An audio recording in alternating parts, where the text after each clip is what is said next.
ክፈተው አንዴ ዘኪ ክፍል ውስጥ ይከፈት። አይ እንትን ስለሚል ማለት ነው ይዋዲ ልጁ ይሄ መለኮት ራሱ አንድ መለኮት ብሎ የሚያምን አይመስለኝም። እና እንደው አካላቶቹ ጋር ከመሄድ በፊት ይሄኛውን ራሱ ቢቀድም ሶስት መለኮት ብሎ ነው የሚያምነው። እና መጀመሪያ እሱ ላይ ይወራሻል ቢቀድም እሱን ጠይቀው እስቲ። መለኮትም ነው እንደሚያምነው። ኧረ በስመ አብ። ኧረ ትራይቴዝ ትንሽ ርዕሱን ከዝቅ አድርገው አንዴ መጀመሪያ ይሄን ክፍል የጠቀሰው ክፍል ዝም ብሎ መጽሐፍ አይጠቅስም፣ ዝም ብሎ ስለሆነ እየጠቀሰ ያለው። እሺ ቆይ ይታያል ጽሑፉ። ምናልባት የቅዱስ ዮሐንስ አፈወርቅ የኦሪት ዘፍጥረት ኮሜንታሪ ነው ይሄ። ኦሪት ዘፍጥረት ይታያቸዋል። ቅዱስ ዮሐንስ አፈወርቅ እንዳስተማረው ድርሳን 1-18 ላይ በራሱ እግር መጣ አልከኝ። ያው እስቲ ቅዱስ ዮሐንስ አፈወርቅ ምን ብሎ እንደሚፈታ ላሳይ። እሺ ዘፍጥረት 3:8 ላይ ነው ያለው። ተወዳጆች ሆይ እነዚህ የመጽሐፍ ቅዱስ ኃይለ ቃላትን እንዲሁ ትኩረት ሳንሰጣቸው የምናልፍ ልንሆን አይገባንም። ዳግመኛም ስለ እኛ መዳን ተብለው በእኛ መጠን በደንብዩ በእኛ መጠን እኛ ልንረዳው በምንችለው ልክ የተነገሩ ንግግሮች ናቸውና አፋዊ ትርጉማቸውን ብቻ ልንመለከት አይገባንም ይላል። አፋዊ ዝም ብሎ በእኛ መጠን ውርድ ብሎ ቃላቶቹ ስለተጻፉ በዛው መረዳት ልንረዳቸው አይገባም ይላል። ኦኬ ይልና እንዲህ ይላል። እስኪ ንገሩኝ ይላል። እስኪ ንገሩኝ የተነገረውን ኃይለ ቃል ለእግዚአብሔር ባህሪ እንደሚስማማ አድርገን ኦኬ እና እዩ በደንብ የተነገረውን ኃይለ ቃል ለእግዚአብሔር ባህሪ እንደሚስማማ አድርገን ካልተቀበል ነው ብዙ የሚቃረኑ የሚመስሉ ነገሮችን እንዴት ልናስወግዳቸው እንችላለን? ኦኬ ለእግዚአብሔር ባህሪ የሚስማማ አድርገን መቀበል መቻል አለብን ነው እያለ ያለ። እሺ ምን ማለት ነው? ስለዚህ ኃይለ ቃሉን ከመጀመሪያ አንስተን እንመልከተው ይላል።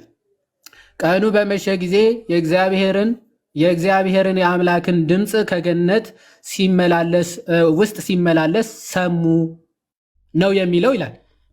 ምን እያልከን ነው ይላል። ምን እያልከን ነው? እግዚአብሔር ተመላለሰ? እንደ ሰው የሚታጠፍና የሚዘረጋ እግር እየሰጠነው ነውን? ወዳጃችን አዎ በራሱ እግር ሲመላለስ ነበር አለ። እንደው እንደ ሰው የሚታጠፍና የሚዘረጋ እግር ለእግዚአብሔር እየሰጠው ነው? ኦኬ እግዚአብሔር ከህሊናት ሁሉ የራቀ አይደለምን? እንዴት ለእግዚአብሔር እንዴት እላለህ? ከህሊና ሁሉ የራቀው እግዚአብሔር የሚታጠፍ የሚዘረጋ እግር እንዴት ትሰጣለህ? በፍጹም ይላል። እግዚአብሔር አልተመላለሰም። ዲባንክድ ማለት እግዚአብሔር ምን አላለም? አልተመላለሰም። እንዲህ ያለውን ሐሳብ ከእናንተ ዘንድ አስወግዱ። ከአንተ እንዲህ አይነት ሐሳብ ልታስወግድ ይገባል ማይ ብራዘር። በህላዌው ምሉእ በኩልሄ ሲሆን እንዴት በአንድ ስፍራ ተወስኖ ተመላለሰ ተብሎ ሊታሰብ ይቻላል? በሙሉ የሞላው እግዚአብሔር በዛች ስፍራ እንዴት ተመላለሰ ራሱስ ሊባል ይችላል? ሰማይ ዙፋኑ ነው፣ ምድርም የእግሩ መረገጫ ነች የተባለው አምላክ ታዲያ በገነት ውስጥ ተወስኖ ተመላለሰ ስንል ልንልስ እንችላለንን? ጤነኛ አእምሮ ያለው ሰው እንዴት እንደዚህ ብሎ ራሱ ሊናገር ይችላል? ይሄ ያለው እንግዲህ ማን ነው? ቅዱስ ዮሐንስ አፈወርቅ። ጤነኛ አእምሮ ያለው ሰው እንደዚህ ብሎ ሊያስብ በጭራሽ አይችልም አለ። ስለዚህ ምን እያለን ይሆን ቅዱስ ዮሐንስ አፈወርቅ? እንዲህ ብሎ ያሰበ ሰው ጤነኛ አእምሮ ራሱ ያለው አይመስለኝም አለ ቅዱስ ዮሐንስ አፈወርቅ። ሰው እንዲህ ብለን ልናስብ አይገባም ነው። ከእንደዚህ አይነት ሀሳብ ይራቅ ይልና እንኳን ለእግዚአብሔር ይቅርና ለመላእክትስ እንኳን እንደዚህ ልናስብ አይገባም እያለ ያብራራል። ዞሮ ዞሮ ለእግዚአብሔር እንደዚህ አይነት በሰውኛ ወይም ደግሞ አንትሮፖሞርፊክ አገላለጾች ሲገለጹ አንትሮፖሞርፊዝም ይባላል። ወይም ደግሞ ሰው በሰውኛ አገላለጽ ማለት ነው እንጂ እግዚአብሔር እንደዚህ እያደረገን ልናስበው በጭራሽ ራሱ አይገባም፣ በጭራሽ አይገባም ነው ሀሳቡ። ይሄንን አሁን እግዚአብሔር እግር የለውም እጅ የለውም አይን የለውም ልትለን ነው መጨረሻ ላይ? እንግዲህ አንተ አለው ካልክ እንደዚህ ማለት የአካል ክፍላቶች አይን፣ እጅ፣ ክንፍ አለው ተብሎ ተጽፏል መጽሐፍ ቅዱስ ላይ አይደል? በክንፎቹ ተብሎ ተጽፏል። ክንፍ አለው እግዚአብሔር። እሱ ምሳሌያዊ ነው፣ ምሳሌያዊ ነው። እንዴት ምሳሌያዊ መሆኑ ማን በመልክ ደረጃ ይኸውልህ፣ መልክ የሚባለው ከራስ ፀጉር እስከ እግር ጥፍር ነው። ለምሳሌ ለስላሴ ፍጹም ገጽ ፍጹም አካል አላቸው። እያንዳንዳቸው ከራስ ፀጉር እስከ እግር ጥፍር መልክ አላቸው። ያ ማለት ማንን ይመስላል? ሰው የራስ ፀጉር አላቸው። ቆይ አንዴ፣ አዎ ራስም አላቸው ማለት ራሱ ምን ማድረግ ያለ አክሲማሮስ ምን ይላል? አሁን አንተ ይሄን ጠቀስክ አይደል? ዮሐንስ ቆይ አንዴ ምጠይቅን መልስ አንዴ። ቆይ እኔ ቅዱስ ዮሐንስ አፈወርቅ የራስ ሎጂክ ከሆነ ቆይ አንዴ በራስ ሎጂክ መልስ ይላል። ራስ አለ። ቆይ እሺ ራስ አለው እግዚአብሔር። አዎ እሺ ራሱ ምንድነው የሚያደርግበት?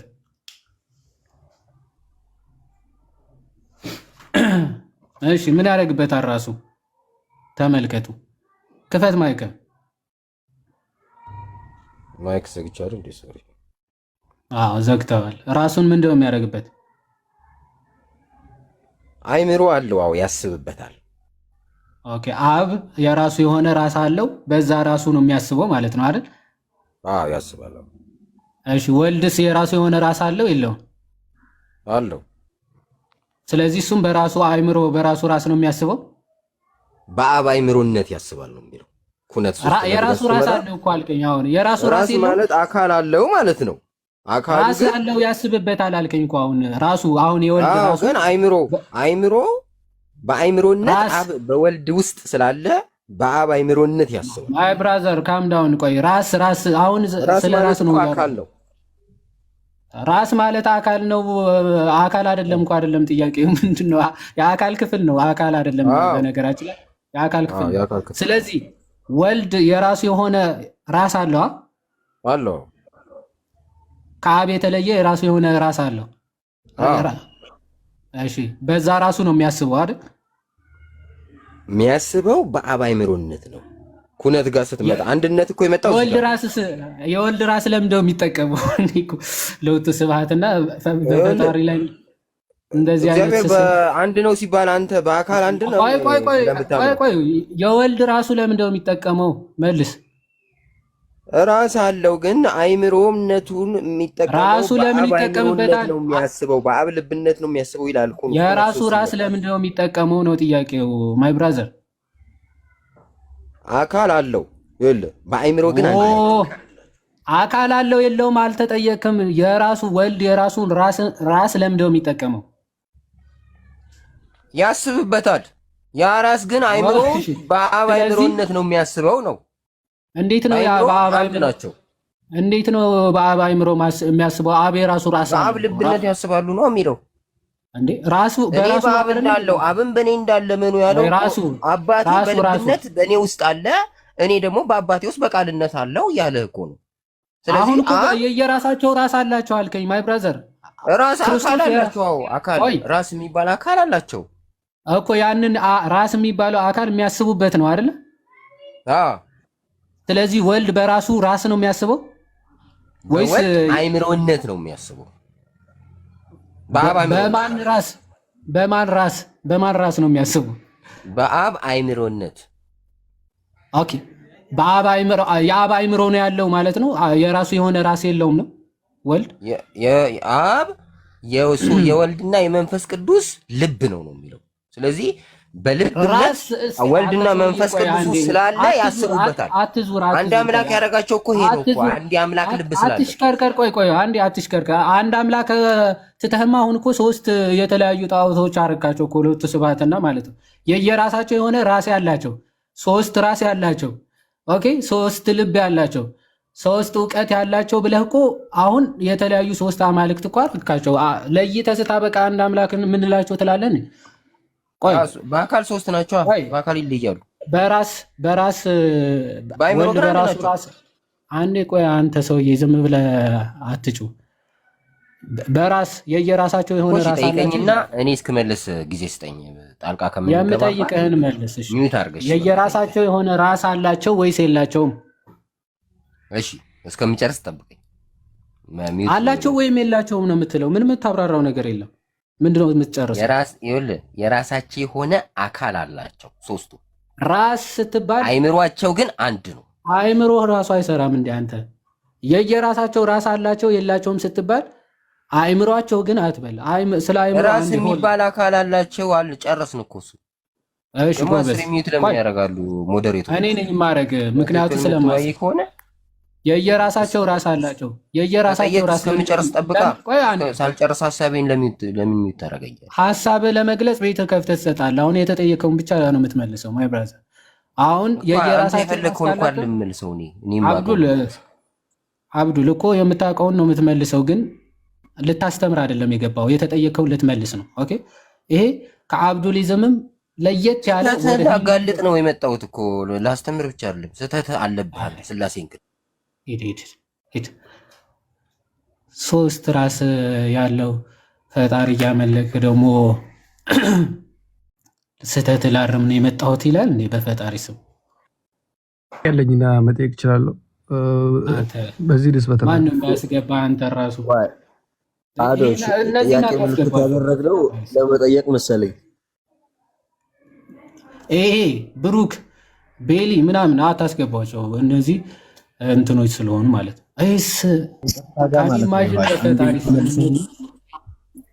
ይቺ ሶስት መለኮት ያለውን ከየት እንዳመጣ ይንገረንና ይውረድ ማለት ሰውም እንዲሰማው ማለት ነው። ሶስት መለኮት እንደሚያምን ሰው እንዲያውቀው። ምን ሶስት መለኮት ይገርማል እንዴ? አሁን ይሄ ሰውዬ ምንድነው ሶስት የየራሳቸው ራስ አላቸው እያለ ምን በየራሳቸው ዘጠኝ ያደረገው አባዛው እኮ አሁን ምን እኔ ከዚህ ጋር ምን ታወራለህ? ሶስት የየራሳቸው ራስ ባይዘው ልብ ራሱ ልመጣለት እኮ ነው እየሄደ አይምሮ ይላል። አይምሮ ራሱ ልመጣለት ነበር፣ ልብም ልመጣለት እኮ ነው። ግን ማይ ጉድነስ እንደዚህ ነው የምታምኑ እንዴ? ታዲያ በአብ ልብነት የሚባለው ትምህርት እኮ ጭራሽ የየራሳቸው ሀሳብ የሚያስቡ ከሆነ በአብ ልብነት የኩነት ትምህርት ራሱ ገና አንተ ቅዱስ ጳውሎስ ተምሬያለሁ ትላለህ እንዴ? ማይ ብራዘር አንተ እንኳን ስማ ዮሐዴ ወይ ሙስሊሞቹ እኔ ጳውሎስ የሚል ትምህርት ቤት መክፈታቸውን መቻወቅኩኝ ብለው ከባድ እኮ እኔ አንዳንድ ጊዜ ደግሞ ድፍረቱ ትፈሩኛላችሁ ምናምን ማለት እኮ ነው። እኔ የሳብኩት እኮ እንደዛ ሲጽፋቸው ነው። እና እንደዚህ አይነት የእውቀት ክፍተት ብዙ ጊዜ አንዳንድ ሰዎች እንዲማሩ ያነቃቸዋል። ለአንዳንዶች ግን አጉል የሆነ ድፍረት ነው የሚሰጣቸውና እንደዚህ አይነት ድፍረት በጣም ከባድ ነው። የምናወራው ስለ አምላክ ነው እና ይሄ የምንናገራቸውን ነገሮች በጣም መጠንቀቅ አለብን። ዝም ብሎ አፍ እንዳመጣ አይወራም። አሁን አካል የሚለውን እኔ የመረዳት እንትኑም መስሎ ነበረ ማለት እንዲሁ በቃ ሊትራሊ ተረድቶት በቃ ትርጓሜ ምናምን ትንሳኤል የተረዳው በቅንነትም መስሎ ነበርና ግን ትዕቢትም አለበት። ላስተምርህ እኮ ነው ምናምን ይላልና አይሆንም። በትዕቢትም ባለማወቅም አይሆንም እና ትንሽ ጥንቃቄ ያስፈልጋል። ፕላስ ብዙ አይነት ፋላሲዎች ያመጣበታል። ብዙ አይነት እንትኖች ማለት ነው። እግዚአብሔርን ለአምላክ አካል የሚለውን በስጋ አካል መልኩ የምንረዳው ከሆነ ዛን በቃ የሆነ ቦታ አለ ከተባለ የሆነ ቦታ የለም ማለት እኮ ነው አይደለ? ሚታይ የሚዳሰስ አካል አለው ምትል ከሆነ እና አይን እጅ ምናምን የተባለውን ሊትራሊ አይን እጅ እያልክ የምትወስድ ከሆነ የሆነ ቦታ ይኖራል፣ የሆነ ቦታ አይኖርም። ልክ እንደ ሙስሊሞቹ ማለት ነው። ከአርሽ በላይ ይኖራል፣ ከአርሽ በታች አይኖርም፣ አይወርድም። ከወረደም ለሊት 6 ሰዓት የሆነ ሰዓት ምን እንደዚህ ማለት ነው። ከዛ ሽንት ቤት አይገባም እያልክ ልተረጉም ነው ማለት ነው። ከዛ ይሄ እንትን ትንሽ ይበዛልና አያቅም እንዳይባል ራሱ የሆነ ትንሽ ማወቅ አለበት ነው የሚሆነው። እና ወንድሜ ትዕቢት ምናምን ይቅር፣ ጌታን ምንም አይጠቅም። በቃ ሙሉ አይደለንም በእውቀት ሁላችንም፣ ግን ያንተ ደግሞ በጣም ይብሳል። ከዛ ላስተምራችሁ ምናምን እንደዚህ እያልክ ደግሞ የኔ ነው ወይስ ተቋረጠ? እየዋ እኔም እኮ ደንግጬ ሲምላ ቀየርኩኝ። የሚገርም ዳታ ማነው ራሱ እኮ ጸጥ ሲልብኝ ምንድን ነው ብዬ እንትን ያሰል ብቻ የአሁኑ ሰውዬ የዘመኖቹን ኡስታዞች ከዘመኖቹ ነቢያት ጋር አዋህደው ይዟል። ከእውቀት ነፃ ነው። የመጨረሻ ተዋህዶን የፈጸመው ከሁለቱም ጋርና ቢቀር ይሻላል። ፔትራ እንኳን ደህና መጣ። ጴጥሮሳዊ ይሰማል ድምጽ? ስራ ላይ ሆኜ ነው። አንዴ ስራ ላይ ሆነ አንድ ኢንቫይት ስላደረገኝ የገባው ባንዴ። አይ ትምህርታችሁን ማወቅ ፈልጌ ነው እንድትነግረን ነው። ካልሆነ በጊዜው አውግዙት ወይ ወደ ኦጄና ወሃበያዎች ላኩት ሰውየውን እና እንትን ትለናለህ። እንደዛ ትበል። እነሱም እንደዛ ሊያምኑ ይችላሉ። አብረው እንዳይሄዱ ነው። አዎ እጅ ለእጅ ተያይዘው ወደ ጫካ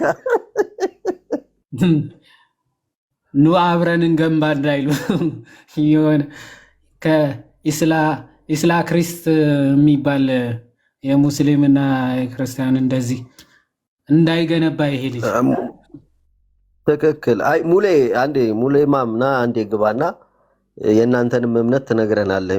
የሚሻለው እንደዛ ይመስለኛል አይደል? ይዋድ የፕሮቴስታንት ትምህርት ማወቅ አለብን፣ ግዴታ ነው።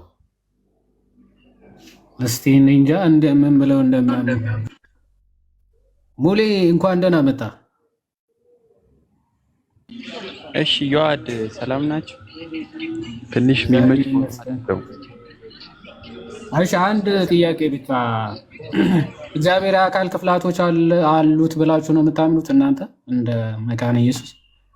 ማለት አይና አረ እንደ መካነ ኢየሱስ አትበል፣ እንደ ፕሮቴስታንት ማለት ሊትራል የሆነ ቦዲ ልክ እኛ እንዳለን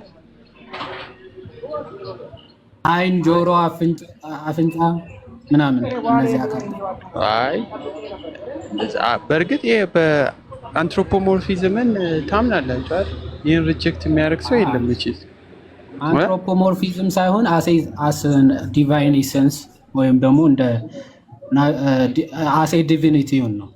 ይሄ መገለጦቹ ምናምን ሳይሆን ኖርማሊ በአሴ አክቹዋል ኤግዚስተንሱ ማለት ነው።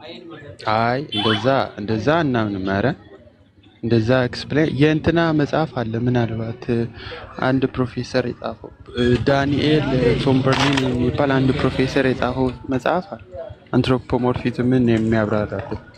በተለይ በቃ እንደዛ ሊትራል የሆነ አይደለም፣ በሰውኛ አገላለጽ የተደረጉ የእግዚአብሔርን እጅ፣ አይን፣ ጆሮ፣ እግር እንደዚህ አይነቶች ሜታሞርፊካል ኤክስፕሬሽን ነው እንጂ ሊትራሊ የሚወሰዱ አይደሉም።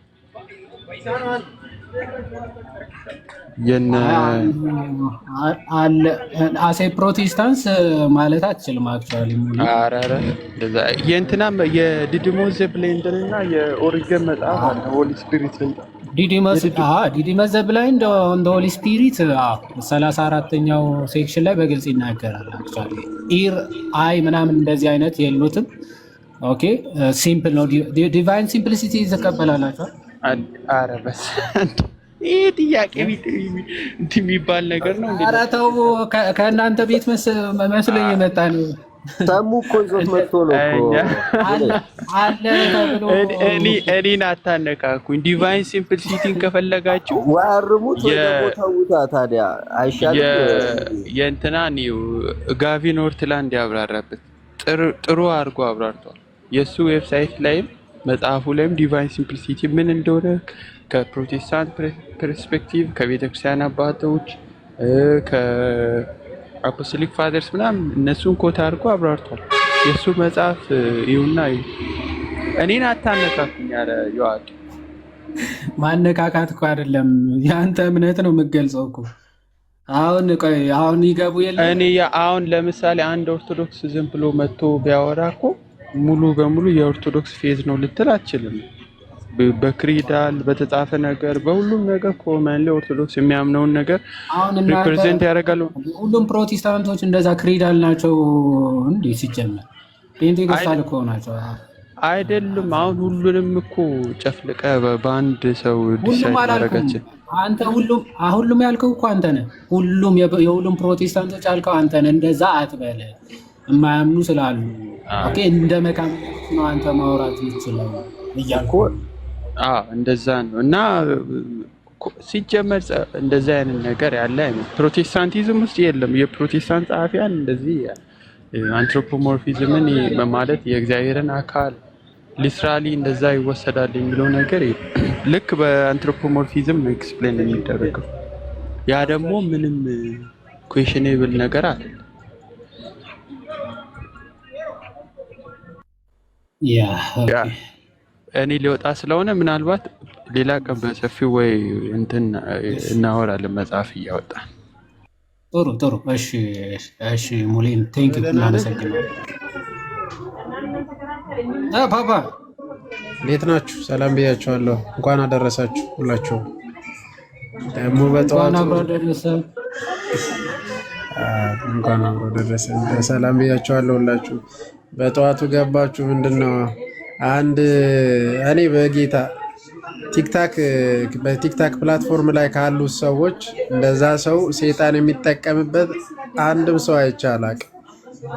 ከፕሮ ራሱ እንደዚህ አይጠቀምበትም ሴጣን። አሁን እንኳን ፕሮ ሆኗል። ለብቻው ነው እያልክ ነው?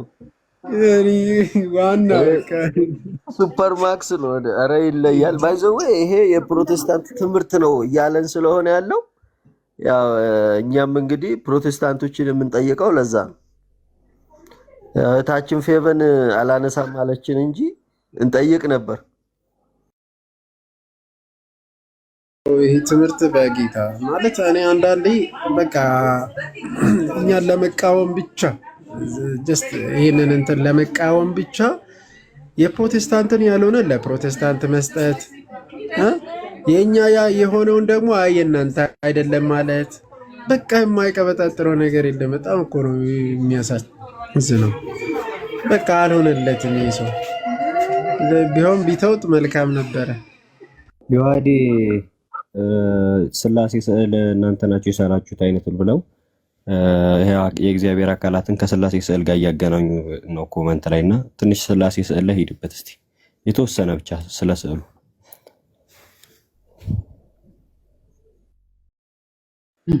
ኦኬ እሺ። ዋት ኢዝ ትሩ የምትባለው ወንድማችን መግባት የምችል ከሆነ ግባ። ፕሮቴስታንት ነው ይመስለኛል። እንደዚህ የሚባለው ዲቫይን ሲምፕሊሲቲ ልክ አይደለም እያልክ ስለሆነ ግባ። አብሶሊት ዲቫይን ሲምፕሊሲቲ አንቀበልም። ያ አብሶሊት ዲቫይን ሲምፕሊሲቲ ትክክል አይደለም። ዲቫይን ሲምፕሊሲቲ ግን ትክክለኛ የቤተ ክርስቲያን ትምህርት ነው። እሺ የስላሴ ስዕል ያ አንትሮፖሞርፊክ አገላለጾች የምንለው ለዛ ነው። እግዚአብሔር አሁን እንደውም ይሄ ከኮፕቲክና የኛ ቤተክርስቲያን በዚህ በአሳሳል ምናምን ልንለያይ እንችላለን፣ ግን ዶግማው አንድ ያደርገናል። ምክንያቱም ዶግማው አንድ ነው የሚያደርገን ከኮፕቲኮች ጋር ማለት ነው። ለምሳሌ እነሱ አስ ዲቫይን ቢይንግ ወይም ደግሞ እንደ መለኮታዊ ባህሪው እግዚአብሔር መሳል አይቻልም የተገለጡት አካላት ካልሆኑ በስተቀር ይልና ወልድን ይስላሉ። በመገለጥ ደረጃ እሱ ስለተገለጠ ይልና አብና መንፈስ ቅዱስን መሳል አይቻልም ይላሉ። ዲቫይንሊ የማይታይ የማይደረስበት ስለሆነ በሚል ኮንሴፕት ማለት ነው። እኛ ደግሞ መለኮቱን አይተን ስለነዋል ብለን ነው ያንን ስዕል የቅድስት ሥላሴ ስዕል የምንስለው። የቅድስት ሥላሴ ስዕል መለኮታቸው ወይም ደግሞ እኚህ ይመስላሉ። ባይዘ ይሄ ቅድም ሲል የነበረው ልጅ በቃ የቅድስት ሥላሴ ስዕል ሊትራሊ ያን ሥላሴ ማለት እነዛ አድርጎ ነው የሚረዳው ወይም ደግሞ የተረዳው ማለት ነው።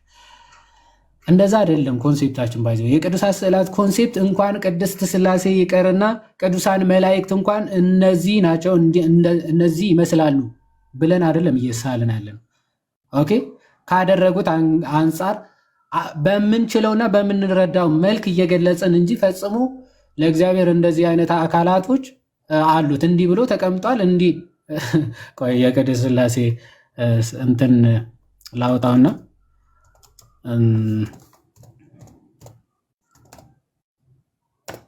ቅድም እኮ ቅዱስ ዮሐንስ አፈወርቅ ተናገረ።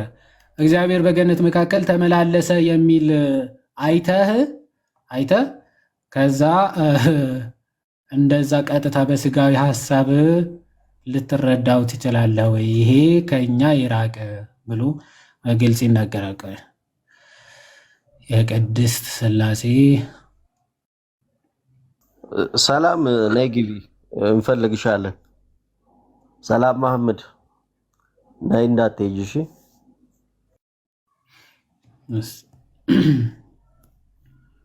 አሁን ለምሳሌ ይሄንን ስዕል እንውሰድና ቅድስት ሥላሴ ይሄንን ነው የሚመስሉት እያልን ነው። ይሄን ሐሳብ ከኛ በጣም የራቀ ይሁንና ቅድስት ሥላሴ መልካቸው ይሄን ይመስላል፣ እንዲህ ናቸው፣ ህላዊያቸው እንደዚህ ነው እያልን ነው እንዴ? እንዲህ ጸጉር ጺም ያላቸው ሶስት እንደዚህ የተቀመጡ ናቸው ለውቱ ስብሐት እንዳል ማለት ነው። እንደዚህ እኮ አይደለም። ሶስት አካላት አሉ ልንረዳው በምንችለው። ኦኬ እኛ ሰዎች ስለሆነ በአይምሮ ውስንነት በጣም ሊሚትድ ስለሆንን የእግዚአብሔር ሐሳብ ደግሞ ከኛ እጅግ የራቀ ስለሆነ ኦኬ በሰዋዊ መረዳት እኛ ልንረዳው በምንችለው መጠን ዝቅ ብሎ እግዚአብሔር ራሱን በሰው የሚገልጸው እኮ እንደውም ባዚል ይመስለኛል ሁለት ኮንሴፕቶችን ይናገራል። ማለት እግዚአብሔር አሁን ራሱን የማይገልጸው ለምንድን ነው ብለው ይጠይቅና አንድ ራሱን መግለጽ ስላልፈለገ ስለማይፈልግ ነው። ሁለተኛ ራሱን መግለጽ ስለማይችል ኦኬ ስላልፈለገ ወይስ ስለማይችል ነው እግዚአብሔር እንትን ራሱን መግለጽ ያልቻለው? ወይስ ደግሞ ሌላ ምክንያት አለው እግዚአብሔር አምላክ ራሱን ያገለጸበት ይልና እግዚአብሔር አምላክ ራሱን መግለጽ ይችላል። ኦፍ ኮርስ ራሱን መግለጽም ስለሚፈልግ ራሱን እየገለጸልን ነው አይደል? ግን አክቹዋል ኤግዚስተንሱ ራሱን ቢገልጽ ግን ፍጥረት ራሱ ምን ሊቆም አይችልም። ፍጥረት እሱን አይቶ በህይወት የሚቆም የለምና ማለት ነው። ኦኬ አውት ኦፍ ኤግዚስተንስ ፍጥረት ሁሉ ይጠፋል። ስለዚህ ከፍቅሩ ከርኅራኄው የተነሳ እግዚአብሔር አምላክ መግለጽ ለእኛ ራሱ እንዳለ መግለጽ ስለሚፈልግ እኛ ልንችለውና በአቅማችን ልንረዳ በምንችል መልኩ ራሱን ይገልጽልናል ማለት ነው። ስለዚህ ይሄንን ሥላሴ እንዲህ ይመስላሉ ማለት ሳይሆን ሶስት አካላት እንዳሉ ኦኬ ሶስት እኔነት እንዳሉ በአካል ስንል በእኔነት ሶስቱም የተለያዩ እንደሆኑ ኦኬ በስም የተለያዩ እንደሆኑ በግብር የተለያዩ እንደሆኑ በኩነት የተለያዩ እንደሆኑ ለማጠየቅ ሶስት የተለያዩ አካላት ይሳላሉ። አብ ወልድ መንፈስ ቅዱስ ኦኬ ግን የትኛው ነው አብ የትኛው ነው ወልድ መለየት ኦኬ ኤግዛክት ኢሜጅ የአብ ፐርፌክት ኢሜጁ ስለሆነ ወልድና መንፈስ ቅዱስ በመልካቸው የተለያዩ ተደርገው አይሳሉ። ኦኬ በቁመት በቅድምና እንደዚህ በፍጹም ሊለያዩ አይችሉም። ስለዚህ ሲሳሉ አንድ አይነት በመጠን በቅርጽ በመልክ አንድ አይነት ተደርገው ይሳላሉ። ይህን ምን ያሳያል? በመለኮት ኦኬ በህልውና በአገዛዝ በመፍጠር በቅድምና በመመለክ በመልክና መቀመጥ የሚለውን ያ መመለክን ስለሆነ የሚያሳየው ክብርን ስለሆነ አምላክነትን ስለሆነ የሚያሳየው ሶስቱም አካላት አንድ ዙፋን ላይ ተቀምጠው አንዲት ክብር፣ አንዲት ስልጣን፣ አንዲት ጌትነት፣ አንዲት መለኮት እንዳለቻቸው ለማጠየቅ ሶስቱም አካላት አንድ ዙፋን ላይ ተቀምጠው ይታያል። ቆይ ፔትራ አሁን ለምንድን ነው አንድ ቁጥር እየጻፍክ ያለ? ፔትራ ቅድም አውራ ስትል አይመችም አልክ አይደል? አሁንም ቢሆን ተረጋጋና የምትጠየቀው ጥያቄ ይኖራል። እሱን ከመለስክ በኋላ ሌላ ነገር መጠየቅ ከፈለክ ትጠይቃለህ። እያብራራን ቆይ ሚዩት አድርገው መጠየቅ የምችል ይሄ ለአንተ አልተሰጠማ፣ ለአንተ አይደለም ይሄ መልስ እየተሰጠ ነው። ስለዚህ ተረጋጋ። ስዕል ሲመጣ የሆነ እንደዋቂ ያጫውትህ። እግዚአብሔር የሰውነት አካል አለ ወይ ብሎ ስትጠየቅ እኮ አይመቸኝም አልክ አይደል? ስለዚህ ተረጋጋና የምትጠየቀውን ትጠየቃለህ። ያ እሺ ሳያብራራ ምን ነው የምትጠይቀው? ሲጀመር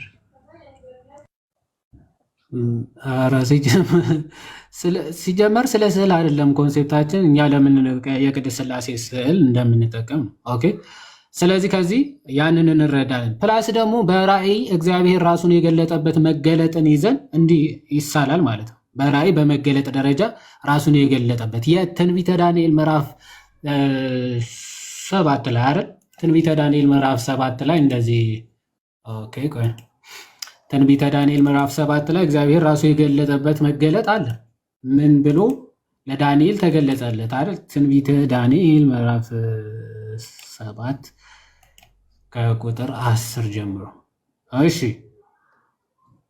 ከቁጥር 9 ጀምሮ ምን ይላል? ዙፋኖቹም እስኪዘረጉ ድረስ አየው፣ በዘመናት የሸመገለ ተቀመጠ፣ ልብሱም እንደ በረዶ ነጭ፣ የራሱም ፀጉር እንደ ጥሩ ጥጥ ነበረ ይላል። ኦኬ የራሱም ፀጉር እንደ ጥሩ ጥጥ ነበረ፣ ዙፋኑ የእሳት ነበልባል ነበረ ይላል አይደል? የእሳት ነበልባል ነበረ ይላል። ኦኬ ያንን ለማጠየቅ እንደዚህ ፀጉራቸው በዘመናት የሸመገለ ማለት ዘመናትን የሚያስረጅ እንጂ በዘመናት በጊዜ ሂደት የሚያረጅ እንዳልሆነ ፈጣሪ ለማጠየቅ በእንደዚህ አይነት ከዘላለሙ ከጥንቱ ያለ የነበረ እንጂ የሆነ ሰዓት እያደገ መጥተው ወደ እርጅና የሚመጣ አምላክ አይደለም። ኦኬ የሚመጣ አምላክ አይደለም። ዘን ቀጠለ ዮሐዴ ላስቸግርና ይህንን ሰዓት ካለ ኋላ እንትን ትለዋለህ። ፔትራን አዋራው በቃ አውራው አንዴ እንጨርሰው። ቆይ ለሱ ብለን የጀመርነውን ሀሳብ አናቆመው። ከዚህ አንጻር የእሳት ዙፋኖች ተዘረጉ አለ። በዘመናት የሸመገለው ተቀመጠ አለ። ልብሱም እንደዚህ ነበረ፣ የራሱም ፀጉር እንዲህ አድርጎ ዲስክራይብ አደረገ። ቅዱስ ዳንኤል ይህንን ትንቢት ይዞ ወይም ደግሞ ይህንን ራእይ ይዞ ኦኬ ለካ እግዚአብሔር እንደዚህ ነው የሚመስለው ብሎ ነው የሚረዳው። ኦኬ እዚህ በቃ ፀጉር ያለው ልብስ የለበሰ ዙፋን ላይ የተቀመጠ እንደዚህ አይነት አምላክ እንድንስል ነው እንደዚህ አይነት መገለጥ እግዚአብሔር ተገለጠ ነው የሚለው። ኦኬ በራእይ እግዚአብሔር ለዳንኤል የተገለጠበት መንገድ ነው።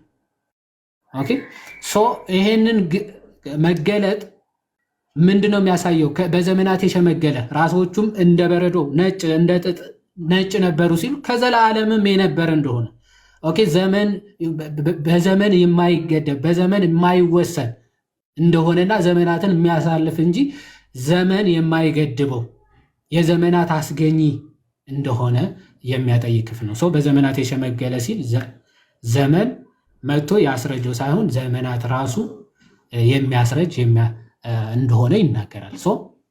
እንደዚህ እያለ ይገልጻል። ዳንኤል በዚህ መልኩ አየ። ኢሳይያስ ደግሞ በትንቢተ ኢሳይያስ ምዕራፍ 6 ያየበት መንገድ አለ። እግዚአብሔርን ማለት ትንቢተ ኢሳይያስ ምዕራፍ 6 ከቁጥር 1 ንጉሥ ኦዚያን በሞተበት ዓመት እግዚአብሔርን በረጅም እና ከፍ ባለ ዙፋን ላይ ተቀምጦ አየው ይልና የልብሱም ዘርፍ መቅደሱን ሞልቶት ነበረ ይላል። ኦኬ የልብሱን ዘርፍ መቅደሱን ምን ሞልቶት ነበረ? ሱራፌልም ከእርሱ በላይ ቆመው ነበረ፣ ለእያንዳንዱም 6 ክንፍ ተሰጣቸው፣ ቅዱስ ቅዱስ እያሉ ያመሰግኑት ነበር ይላል። ትንቢተ ሕዝቅኤል ላይ ደግሞ ስንሄድ ስንመለከት እግዚአብሔርን አይኖቹ የእሳት ነበልባል ይመስሉ ነበር፣ እንዲህ እያለ በራእይ ምን ይላል ይገልጻል። እነዚህን የመጽሐፍ ቅዱስ መገለጦችን እንይዝና እግዚአብሔር ዘለዓለማዊነቱ በአካል 3 መሆኑ በመለኮት አንድ መሆኑን ለማጠየቅና ለማስረዳት በስዕል መልክ እንገልጻለን ማለት ነው። ኦኬ ዓለምን በመፍጠር ዓለምን በማስተዳደር ዓለምን በመግዛት በስልጣን በአገዛዝ በመለኮት አንድ አምላክ መሆናቸውን ለማጠየቅ ኦኬ በመጠን በዙፋን አንድ ተደርገው ይሳላል። በአካል ደግሞ በአካል በስም በግብር 3 መሆናቸውን ለማጠየቅ ደግሞ 3 አካላት ተደርገው ይሳላሉ። ዓለምን አንዳንዴ 3ቱም አካላት ለየብቻ ዓለምን እንደዚህ ይዘው የቅድስት ሥላሴ ስዕል ላይ ዓለም እዚህ ጋር የሚታያችሁ ከሆነ ዓለምን በእጆቻቸው የያዙ የሚታያችሁ በመግዛት በማስተዳደር ዓለምን በመፍጠር ማለት ነው። 3ቱም አካላት አንድ ናቸው፣ እኩል ስልጣን ያላቸው ናቸው የሚለውን ለማጠየቅ ነው። አንዳንዴ ደግሞ አንዲት ዓለም ትሳልና 3ቱ አካላት ይዘዋት ይታያል። ኦኬ ሁለቱም ተመሳሳይ ትርጉም ተመሳሳይ መልእክት ነው የሚኖራቸው ማለት ነው። በስልጣን በአገዛዝ በመለኮት አንድ አምላክ መሆናቸውን ለማጠየቅ ዓለምን በመፍጠር በመግዛት በማስተዳደር በማሳለፍ አንድ አምላክ መሆናቸው ዓለምን በዓለም ውስጥ ሳይሆን በዓለም ውስጥም በዓለም ውጭም የመሉ 3 አካላት መሆናቸውም ለማጠየቅ በእጆቻቸው መካከል ተይዛ ዓለም ትመለከቷታላችሁ እንጂ የምርም ዓለም እንደዚህ በእጆቻቸው ይዘው ምናምን ማለት አይደለም። እግዚአብሔር በዓለም ውስጥም ከዓለም ውጭም በቦታ የማይገደብ እሱ ግን ቦታን የሚያሳጣ እንደሆነ ለማጠየቅ እንደዚህ ተደርጎ ይሳላል። ከዛ 4 ኪሩቤሎች ደግሞ ዙፋኑን ይሸከማሉ ተብሎ ተጽፏል። ይሄ ነጩ የሚታየው ዙፋኑ ለማጠየቅ ነው። ዙፋን ወይም ደግሞ የእግዚአብሔር ዙፋን ለማጠየቅ ማለት ነው። አንዲት ዙፋን፣ አንዲት መንግስት ለማጠየቅ ማለት ነው። አራቱ እንስሶች ደግሞ ትንቢተ ሕዝቅኤልም ራእይ መልእክትም ላይ እንደተጻፈው ዙፋኑን የተሸከሙ የተባሉ አራት እንስሶች አሉ። አራቱ እንስሳቶች በአራቱ ማዕዘን ይሳላሉ ማለት ነው። ከዚህ አንጻር የቅድስት ሥላሴ ትምህርት ለማስረዳት እንጂ እግዚአብሔር እንዲህ ይመስላል፣ ይሄ በጣም ከኛ የራቀ የሆነ እውነት ለመናገር ይህን ሀሳብ ማለት ነው። ኦኬ፣ ይቆራረጣል። እሺ፣ ጨርሻለሁ። በደንብ ነው የሰማው። አይቆራረጥም። ቃልዮት ያሰማልን። እንዳይፈረጥጥ ብዬ ነበረ። ዮሐዴ ስዕል ሲያይ ነው በቃ ደስ ብሎት ስለ ስዕሉ መጠየቅ የፈለገው እንጂ አጭስ ትምህርቱ ላይ ያው ዞሮ ዞሮ አካል አለው ማለቱ አይቀርም ነበር። እዛ ደግሞ ከሰሙ ቤት የመጣችሁ ሞዴሬተሮቹ እንዳለ እውነት እግዚአብሔር እጅ እግር የሚባለው አይን የሚባለው ነገር ካለው ይሄ ቦዲ ፓርት ካለው መታችሁ መናገር ትችላላችሁ ፍላጎታችሁ ከሆነ። ይሄ አንጫጫችሁ ምናምን ጉዳይ አይደለም። እሱም እየተጫጫ ያለው እዛ የሰው ቪዲዮ ይዞ ነው ትምህርቱ እንኳን ምን እንደሆነ ሳያውቅ ማለት ነው። እና ብታርሙት መልካም ነው። ወዳልሆነ ትምህርት እየወሰዳችሁ ነው እና ጠንቀቅ ብትሉ መልካም ነው ብዬ አስባለሁ። መኩዬ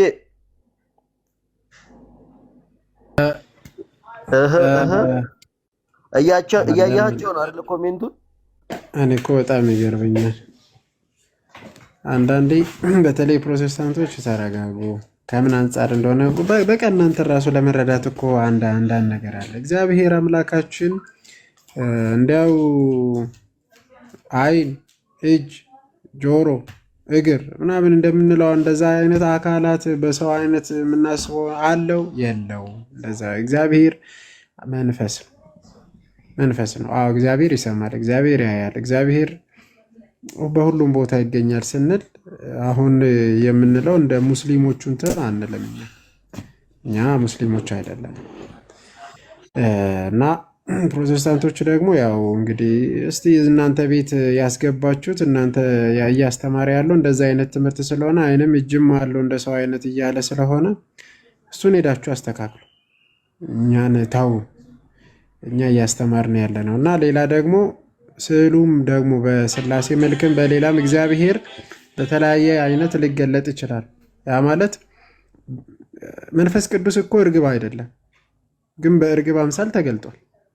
መንፈስ ቅዱስ እርግብ ነው ልንል ነው? አይደለም። መንፈስ ቅዱስ እርግብ ሳይሆን በእርግብ አምሳል ግን ተገለጠ። ስለዚህ በእርግብ አምሳል ይሳላል በተገለጠበት። እግዚአብሔር በእሳት መልክ ተገልጧል። እግዚአብሔር እሳት ነው ቀጥታ እሳት አይደለም፣ ግን በእሳት አምሳል ስለተገለጠ ለሙሴ የተገለጠበትን ሚንስ ይሳላል።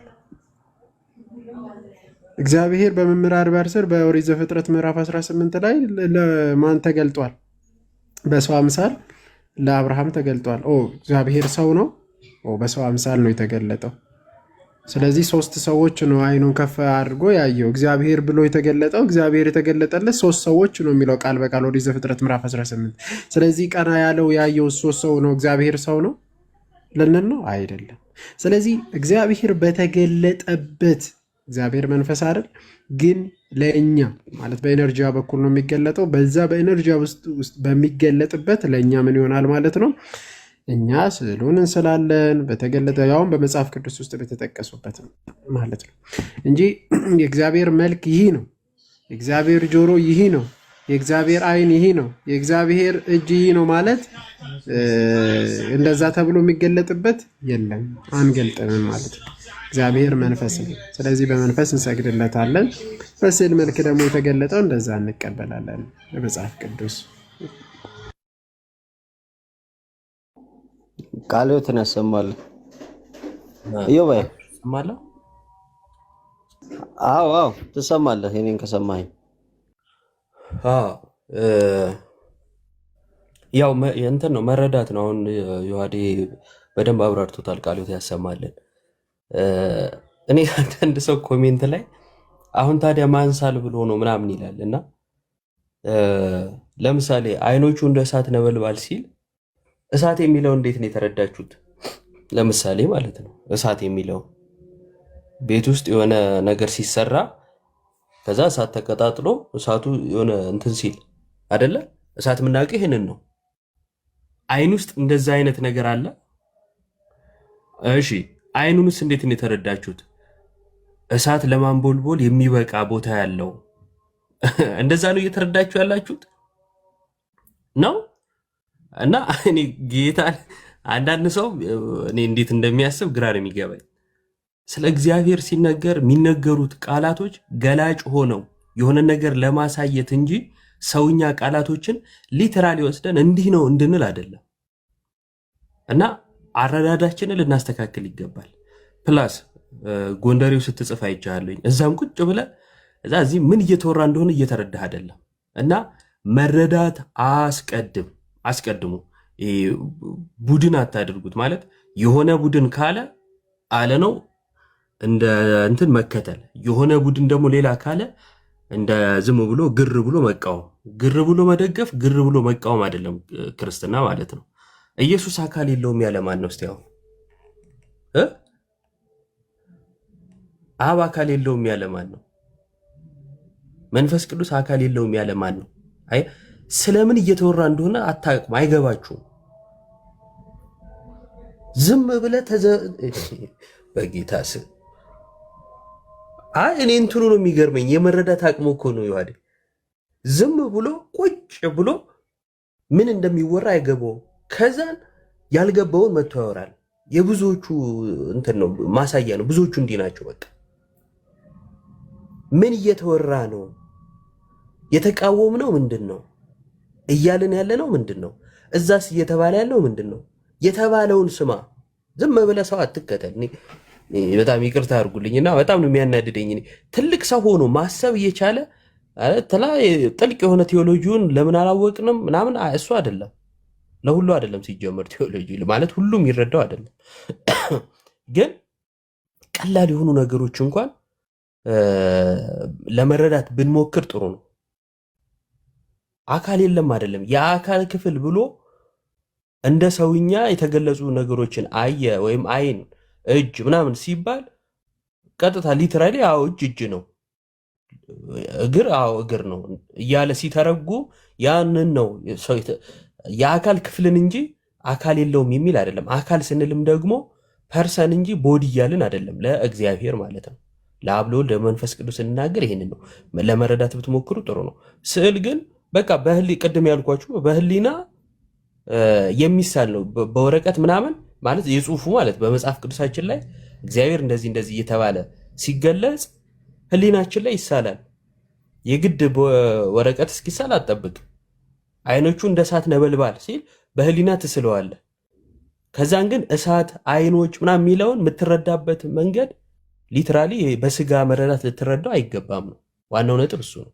እና ወደ ስዕል ለምን እንወስደዋለን? ገላጭ ስለሆነ እግዚአብሔር ራሱን የገለጸልን እኛ በምንረዳው መልኩ ነው። እግዚአብሔር ራሱ የተገለጸልን ማለት ነው። መጽሐፍ ቅዱስን መመልከት ነው።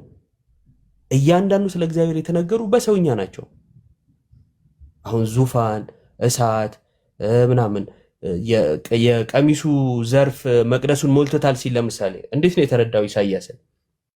እነዚህ ሁሉ እንትኖች ገለጻዎች ሰውኛ ናቸው። እግዚአብሔር ራሱን ሰው በሚረዳው መልኩ ነው የገለጸው እንጂ በባህሪው አይደለም። እግዚአብሔርን መላእክትን በባህሪያቸው አናቃቸው። አጠገብ አሁን ዝም ብለታች ባለማወቅ ምትኮምት ወዳጄ አይደለም እግዚአብሔርን አይደለም መላእክትን ከጎን ያለውን ሰውዬ ጨርሰ አታውቀው። ጨርሰ እንዲህ ነው ብለህ ዲፋይን ማድረግ አትችልም። ስለዚህ ማለት አንተ ከጎን ያለውን ሰው እያየኸው እንኳን እንዲህ ነው ብለህ ማትናገርለትን ሰው የፈጠረውን አምላክ ነው እየተናገርክ ያለው ማለት ነው። ግዝፈቱ በዚህ ያክል ነው። ጥንቃቄ የሚፈልገው በዚህ ያክል ነው ማለት ነውና ረጋ ብላችሁ ብትረዱ ምናምን ጥሩ ነው ብዬ አስባለሁ። እንደዛ አብራርቶት አሁን እታች ታዲያ ምን ይላል ማለት ነውና ያሳዝናሉ አንዳንዶች ማርያምን። ከዛን ደግሞ አንድ የሰማሁት ህዝቡን ልቀቁት እንዲህ አይረሰው በባዶ በእንትን አደናግራችሁ ይዛችሁት በቃ ህዝብ ሳምንት ሳይሞላው ነፃ አውጪ ግንባር ማለት ነው። አረ በመድኃኒዓለም እሺ የምን ምን ነፃ አውጪ ግንባር ብለህ ሰይማ ራስህን አዳሚ። ኧረ ተው እንዴ! ወይ ምን ያምር አለ እና ማለት አጠገባችሁ ያለ ሰው ራሱ ይታዘባችኋል ማንነታችሁን ማለት ነው። አጉል ብጥስጥስ አትበሉ። ከሁሉ ነገር የነሳችሁ ናችሁ ስትበጣጠሱም ደስ ስለማይል ማለት ነውና ስምም እያነሳ ምናምን ማውራት አይጠበቅብንም። አይደለም ዛሬ ይቅርና አለን ባሉ ሰዓት እንኳን ቼክ የማናረጋቸው ሰዎች ናቸው ከምንም እንትን ስለሆኑ ማለት ነውና አሁንም ያን ያህል ቦታ ከመስጠት እንደው አንጫጫችሁ ምናምን ለምትሉ ግን አምላካችን ሲነካ እኛ ክርስቲያኖች እንዲህ ነው። አምላካችን ላይ የሐሰት የውሸት ነገር እንዲህ ሲወራ አንተ እዩ ጩፋ ሲነካ ነው የሚነዝር ምናምና እኛ ጋር እንደዛ አምላካችን ሲነካ ነው። ለዛ ነው ያልተግባባ ነው ለማለት ነው። አምላካችንን አካል አለው ቦዲ ፓርት አለው ብሎ ሲናገርብን ያው እንግዲህ ግዴታ ነው መልስ መስጠት ስላለብን እና ሰላም እንዴት ነሽ? እስኪ ማየት ክፈች። ሰላም ነው። እንዴት አለሽ? አለን እግዚአብሔር ይመስገን። አሜን አሜን እግዚአብሔር ይመስገን። እንዴት ነው እግዚአብሔር የአካል ክፍል አለው ብለሽ ነው እንደምታምኚው? ከዛ በፊት ኮሜንት ላይ ጻፍሽው ምንድነው የሚለው? ባታ ከሌላችሁ ለምን ከፈታችሁ? ምን ማለት ነው? ቦታ ከሌላችሁ ለምን ከፈታችሁ ነው ያልኩት። ለሱ ቦታ እንሰጠውም ያላችሁ ነው። ግን ኦኬ ባያልኩት በስህተት ነው። በቃ ቦታ ብለ ያዘው አስተካከለ። ለወሬ ከመቸኮል በፊት ምን መቅደም አለበት? ያሰብነውን ነገር ለመጻፍ ያሰብነውን ነገር ማሰብ ማሰላሰል ይቀድማል። ያው ሰው መሆን አይምሮን መጠቀም ስለሆነ ከእንስሳት የሚለየን ማለት ነው።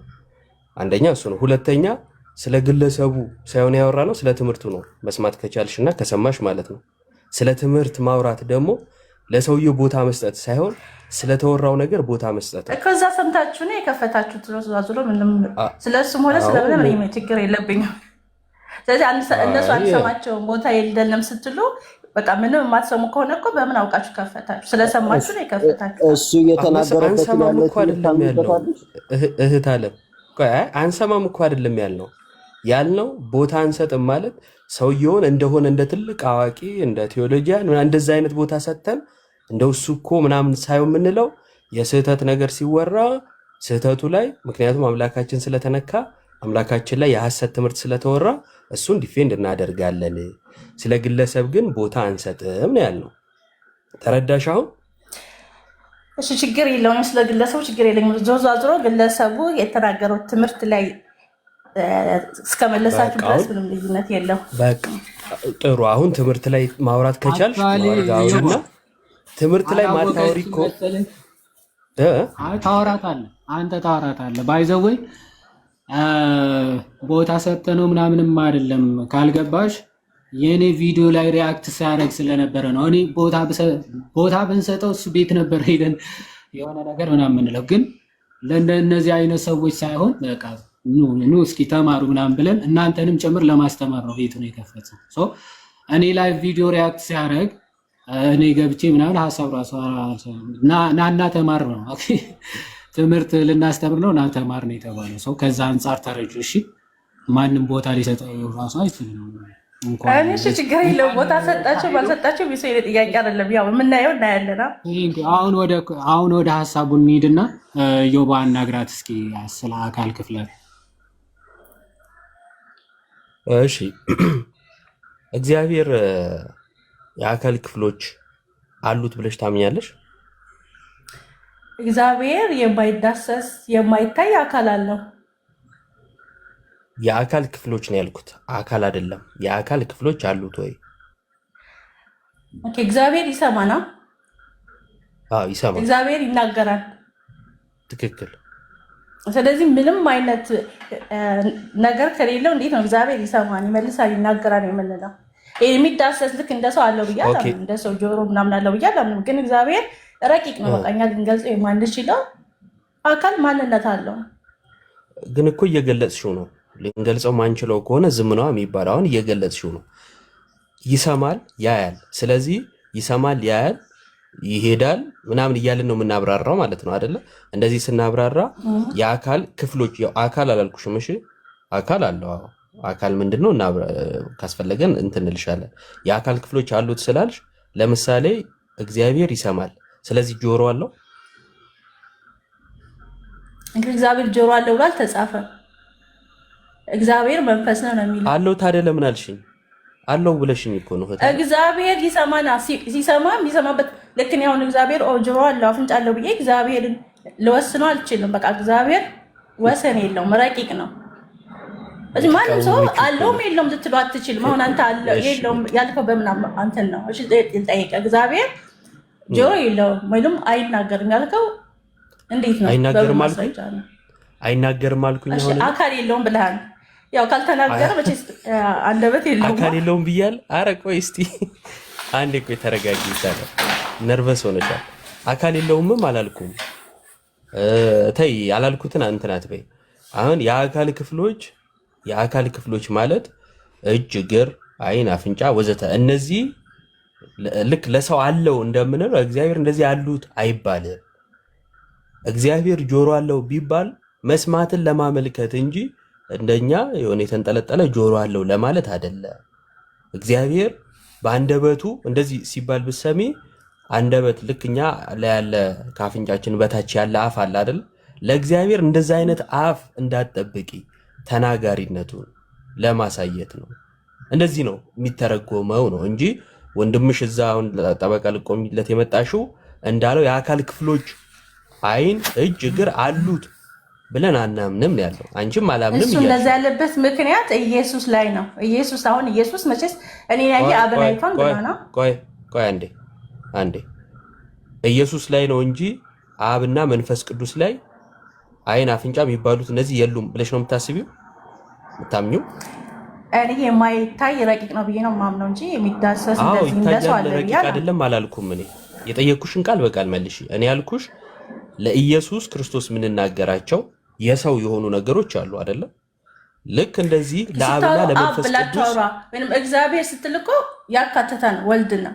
ግን ስለ አብ ብቻ የምታወራ ከሆነ አንድ እህት አለ። ምን ያሁን እሺ ይኸውልሽ እግዚአብሔር ብለን ስንናገር ስለ ሥላሴ እየተናገረ ነው። ስለ ክርስቶስ ስናናገር ደግሞ በልዩ ሁኔታ ሰው ስለሆነ ጌታ እየተናገረ ነው።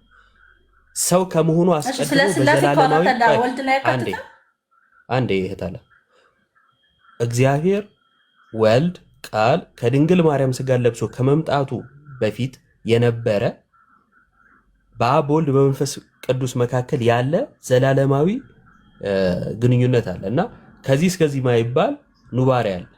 እዚህ ላይ ስናወራ ወይንም ደግሞ ከስጋዊም በኋላ በአብና በመንፈስ ቅዱስ ያለውን ስናወራ ማይለያይ ነገር አለ። ልክ ስጋዊ ላይ ስንመጣ ግን ቃልነቱን ሳያጣ ስጋን ገንዘብ አድርጓል። ወይም ባለመጠፋፋት ማለት ነው። ስጋን ገንዘብ አድርጓል። ስጋን ገንዘብ ስላደረገ ወልድ እያወራን ከሆነ አዎ ስጋዊ ነው። አብና መንፈስ ቅዱስ ስጋን ስላለበሱ በልዩ ሁኔታ ስለ ወልድ እናወራለን። ስለ እግዚአብሔር ብለን ወይም ስለ ሥላሴ ስናወራ ግን በልዩ ሁኔታ ነው የምናወራው ነው ሐሳቡ። አሁን ከተረዳሽ ለአብና ለመንፈስ ቅዱስ አይን፣ አፍንጫ፣ እግር ምናምን እያልን እንናገራለን ወይስ አንናገርም? እኔ እንደዛ ብዬ አልናገርም። በቃ ሄደሽ ይሄን አስተምረሽ እንደምትመጪ ተስፋ እናደርጋለን። ግን አንድ ጥያቄ ልጠይቅህ። ለምሳሌ እግዚአብሔር ስንል ወልድንም ያካትታል እኮ። ወልድ ደግሞ አካል አለው። አብን ያየ ወልድ ላይ ነው እኮ። መልስልኝ አላለ። አይ በቃ አንዴ ቤት አድርጊ። ጨረስኩ በቃ። ምንም ሳትረጂ ሳታቂ ነው ዝም ብለሽ በደመ ነፍስ ነው የገባሽው። ሲጀመርም ግን በቃ ጨረስን። እኛ የፈለግነው ነጥብ እሱ ነበረ። ይህን ከተረዳሽ በቂያችን ነው። ቀጥል። ዮባ አንድ ነው እያለች ከሆነ ታዲያ አብም ኢየሱስም አንድ ነው እያለች እኮ ነው። በሌላ ቋንቋ የወልድን አካል ለአብ እየሰጠች ከሆነ አብ ኢየሱስ ነው እያለች ነው። ከእንደገና ደግሞ የማይነጣጠል ከሆነ ኦር ባህሪያቸው ለሁሉም ይሰጣል የምትል ከሆነ መንፈስ ቅዱስንም አካል አለው እያለች ነው። ስለዚህ ይሄኛውን እንዴት ነው እኔን ያየ መንፈስ ቅዱስ አካል የለው ሲል እኛ የምናወራው ስለ የአካል ክፍል ተረጋጊ ነው። የአካል ሰላም ክፍልና የአካል ክፍልና እኮ አካል ወይ ለየመጀመሪያ መንፈስ ቅዱስ አካል አለው እያለች ነው አልክ። አንተ ልጠይቅ፣ መንፈስ ቅዱስ አካል የለውም? አካል አለው፣ የአካል ክፍል ግን የለውም። አንቺ የአካል ክፍል አለው፣ መንፈስ ቅዱስ የአካል ክፍሎች አሉት። እኔ ስለ አካል ነው የጠየኩ እንጂ ስለ አካል ክፍሎች አልጠየኩም። መንፈስ ቅዱስ በእኛ ውስጥ የሚኖር እንደሆነ አውቃለሁ። ስለዚህ እንደዛ ከሆነ እኔና አብ አንድ ነን ግን ብሎ አሁን ኢዮብ ስለ ስላሴ ቆይ አንድ ጊዜ ቅድም ያለውን አለ የምትመልስልኝ? ቆይ አንድ ጊዜማ አትበይ። ተረጋጊ። ካልተረጋጋሽ ምንም ነገር መስማት አትችይም። እኔን ያየ አብን አየ ብለሽ ጀስቲፋይ ልታደርጊ የሞከርሽው የክርስቶስን አካላዊ አይደለ በሰው የተገለጸበትን ነው። ስለዚህ አሁን ክርስቶስ የአካል ክፍሎች አሉት። ልክ ክርስቶስ የአካል ክፍሎች እንዳሉት አብም የአካል ክፍሎች አሉት ወይ ነው ዋና ጥያቄው። እሺ ቅድም ኢዮብ እግዚአብሔር ስንል ስለ ስላሴ ነው የምናወራው ብሏል። ስለዚህ ከስላሴ ክፍል ደግሞ አንዱ ወልድ ነው። ወልድ ደግሞ በአካል ተገልጧል። ስለዚህ አካል አለው ማለት ነው ወልድ። በወልድ ውስጥ ደግሞ እግዚአብሔር ራሱን ይገልጧል። እግዚአብሔር ወልድ ስንል የሆነ የተለየ ሰው ብቻ አይደለም፣ ሰውም አምላክም ነው። ዮሐንስ ላይ ራሱ የጠቀስኩት እኔን ያየ አብን አይቷል ይላል። ስለዚህ እንዴት ነው ይሄን የምትገልጸው? ኢየሱስን ያየ ሰው አብን ካየ ነው እንዴ? ወልድ የስላሴ አንዱ የአካል ክፍል ነው። የአካል ክፍል ነው አይደለም? ታዲያ አሁን እኮ የአካል ክፍል ነው አልሽ እኮ። እኔ የአካል ክፍል ነው አላልኩም። የተለያየ ሶስት አካል ነው አልሽ እኮ። ስትናገሪ እኮ የአካል ክፍል ነው አልሻ አልኩኝ። በቃ ተሳስቼ ነው አይደል? ይኸውልሽ እኮ ሰላም ካልተረጋጋሽ ድረስ ትምህርት ትስጫለሽ። ተረጋግ ታወራለህ ኢዮብዬ አይደል? ዝም ብሎ መንቀዥቀዥና የሆነ ነገር ስትናገሪ በራሱ ላይ ደርቦ መናገር ሳይሆን ተረጋግተሽ ትምህርቱ ምንድነው ሐሳቡ ምንድነው የሚለውን እስካላወቅሽው ድረስ እንደዚህ ነው የምትስጪው። እና ፕሊስ አንቺ ረጋ በይና የሚነገርሽን ስሚ። ኢዮብዬ ይቅርታ ቀጥል። እሺ አይ እንደው የመረዳት እንትን ከሆነ እንድትረዳው እንትን በማለት ነው። ለምሳሌ ቃል ስጋ ሆኗል ስንል ወይም እግዚአብሔር ወልድ ስጋ ለብሷል እንላለን። እግዚአብሔር አብ ስጋ ለብሷል እንላለን? ሰላም አንልም። ስለዚህ በልዩ ሁኔታ ከአብም ከመንፈስ ቅዱስም ለይተን ስጋ ሆነ የምንለው ለወልድ ነው አይደለ? ለወልድ ነው። ይሄ የምናወራው መቼ ነው? ከድንግል ማርያም ስጋን ከለበሰ በኋላ ነው፣ ወይም ስጋዊን ነው የምናወራው ማለት ነው። ግን ከዘላለሙ ከድንግል ማርያም ስጋን ከመልበሱ በፊት አብ፣ ወልድ፣ መንፈስ ቅዱስ የአካል ክፍል አላቸው? የአካል ክፍል ሳይሆን አካል ነበሩ። ሳይሆን ብለሽ የራስሽ ጠየቅኩሽ። የአካል ክፍል ካልኩሽ አካል ብለሽ ማውራት አይጠበቅብሽም። አዎ አካል እናምናለን። ሲጀመር በፕሮቴስታንት ውስጥ ከአገላለጽ ጀምሮ እንደ ደህና የሥላሴ መረዳት አላቸው የሚባሉ ሁሉ የሚገልጹት የኦርቶዶክስ ተዋህዶን ትምህርተ ሥላሴ ነው። በመጽሐፍ ላሳይሽ ይችላል። በተረፈ ችግር የለውም። አሁን በአጭሩ ከዘላለሙ ቅድመ ስጋዌ የአካል ክፍል ለአብ፣ ለወልድ፣ ለመንፈስ ቅዱስ እንናገራለን ወይስ አንናገርም? ለአካል እንደገና አልሰማሁም፣ ይቅርታ። የሆነ ምን ቀጥሎ ምን ልበለው እያልሽ እያሰብሽ ስለሆነ እንግዲህ ሰሚያችን ያውልሽ ሚዩት አድርጊ አንዴ። ትምህርተ ሥላሴ ላይ የሆነ ነገር ለመረዳት እንደመጣሽ አስቢ። እሺ ጥያቄም ሊኖርሽ ይችላል፣ ምንም ችግር የለውም። የምታውቂውም ነገር ይኖራል። ብቻ የሆነ ነገር ለመረዳት ነው አሉ የመጣችሁ። እሺ እንደዛ ከሆነ ትሰሚኛለሽ ማለት ነው። አሁን በደንብ አድርገሽ ስሚ። ቅድመ ስጋዌ ለአብ፣ ለወልድ፣ ለመንፈስ ቅዱስ የአካል ክፍል አላቸው ተብሎ ይነገራል ወይስ አይነገርም? አይነገርም። በጣም ጥሩ። ድህረ ስጋዌ ለአብና ለመንፈስ ቅዱስ የአካል ክፍል አላቸው ተብሎ ይነገራል ወይስ አይነገርም? ከስጋዊ በኋላ ማለት ነው። ድህረ ስጋዊ ለወልድና ለመንፈስ ቅዱስ አይነገርም። ለአብና ለመንፈስ ቅዱስ አይነገርም። በጣም ጥሩ። ስለዚህ የአካል ክፍል የምንናገረው ለማ ብቻ ነው? ለወልድ። እሱም ምን ስላደረገ? ከቅድስት ድንግል ማርያም ስጋ ነስቶ ሰው ስለሆነ አይደለ እኮ። ግን ወልድ ስንል እንለየዋለን ወይ ነው በስላሴ ትምህርት ውስጥ? አዎ። ታዲያ አብን ወልድ ትይዋለሽ እንዴ? አብን ወልድ ትይዋለሽ? አልለውም። መንፈስ ቅዱስንስ? እሱንም አይደለም። በቃ ታዲያ ይኸው ለየሽ እኮ። ወልድ አልሽ ለይተሽ፣ ከአብም ከመንፈስ ቅዱስም ለይተሽ ወልድ አልሽ። ስለዚህ ወልድ ስንል ልጅ እያልን ነው። አብ ስንል ደግሞ አባት እያልን ነው። ወልድን ይወልደዋልና ማለት ነው። ስለዚህ ለይተን የምንናገራቸው ግብራቶች አሉ። እሺ፣ አብ ወላዲ ነው እንጂ ተወላዲ አይደለም። መንፈስ ቅዱስም ሰራጺ ነው እንጂ አስራጺ ወይም ወላዲ ወይም ተወላዲ አይደለም። ወልድም ተወላዲ ነው እንጂ ወላዲ ወይም ሰራጺ አይደለም እያልን ለያይተን ለአካላት ግብረን እንናገራለን። እሺ።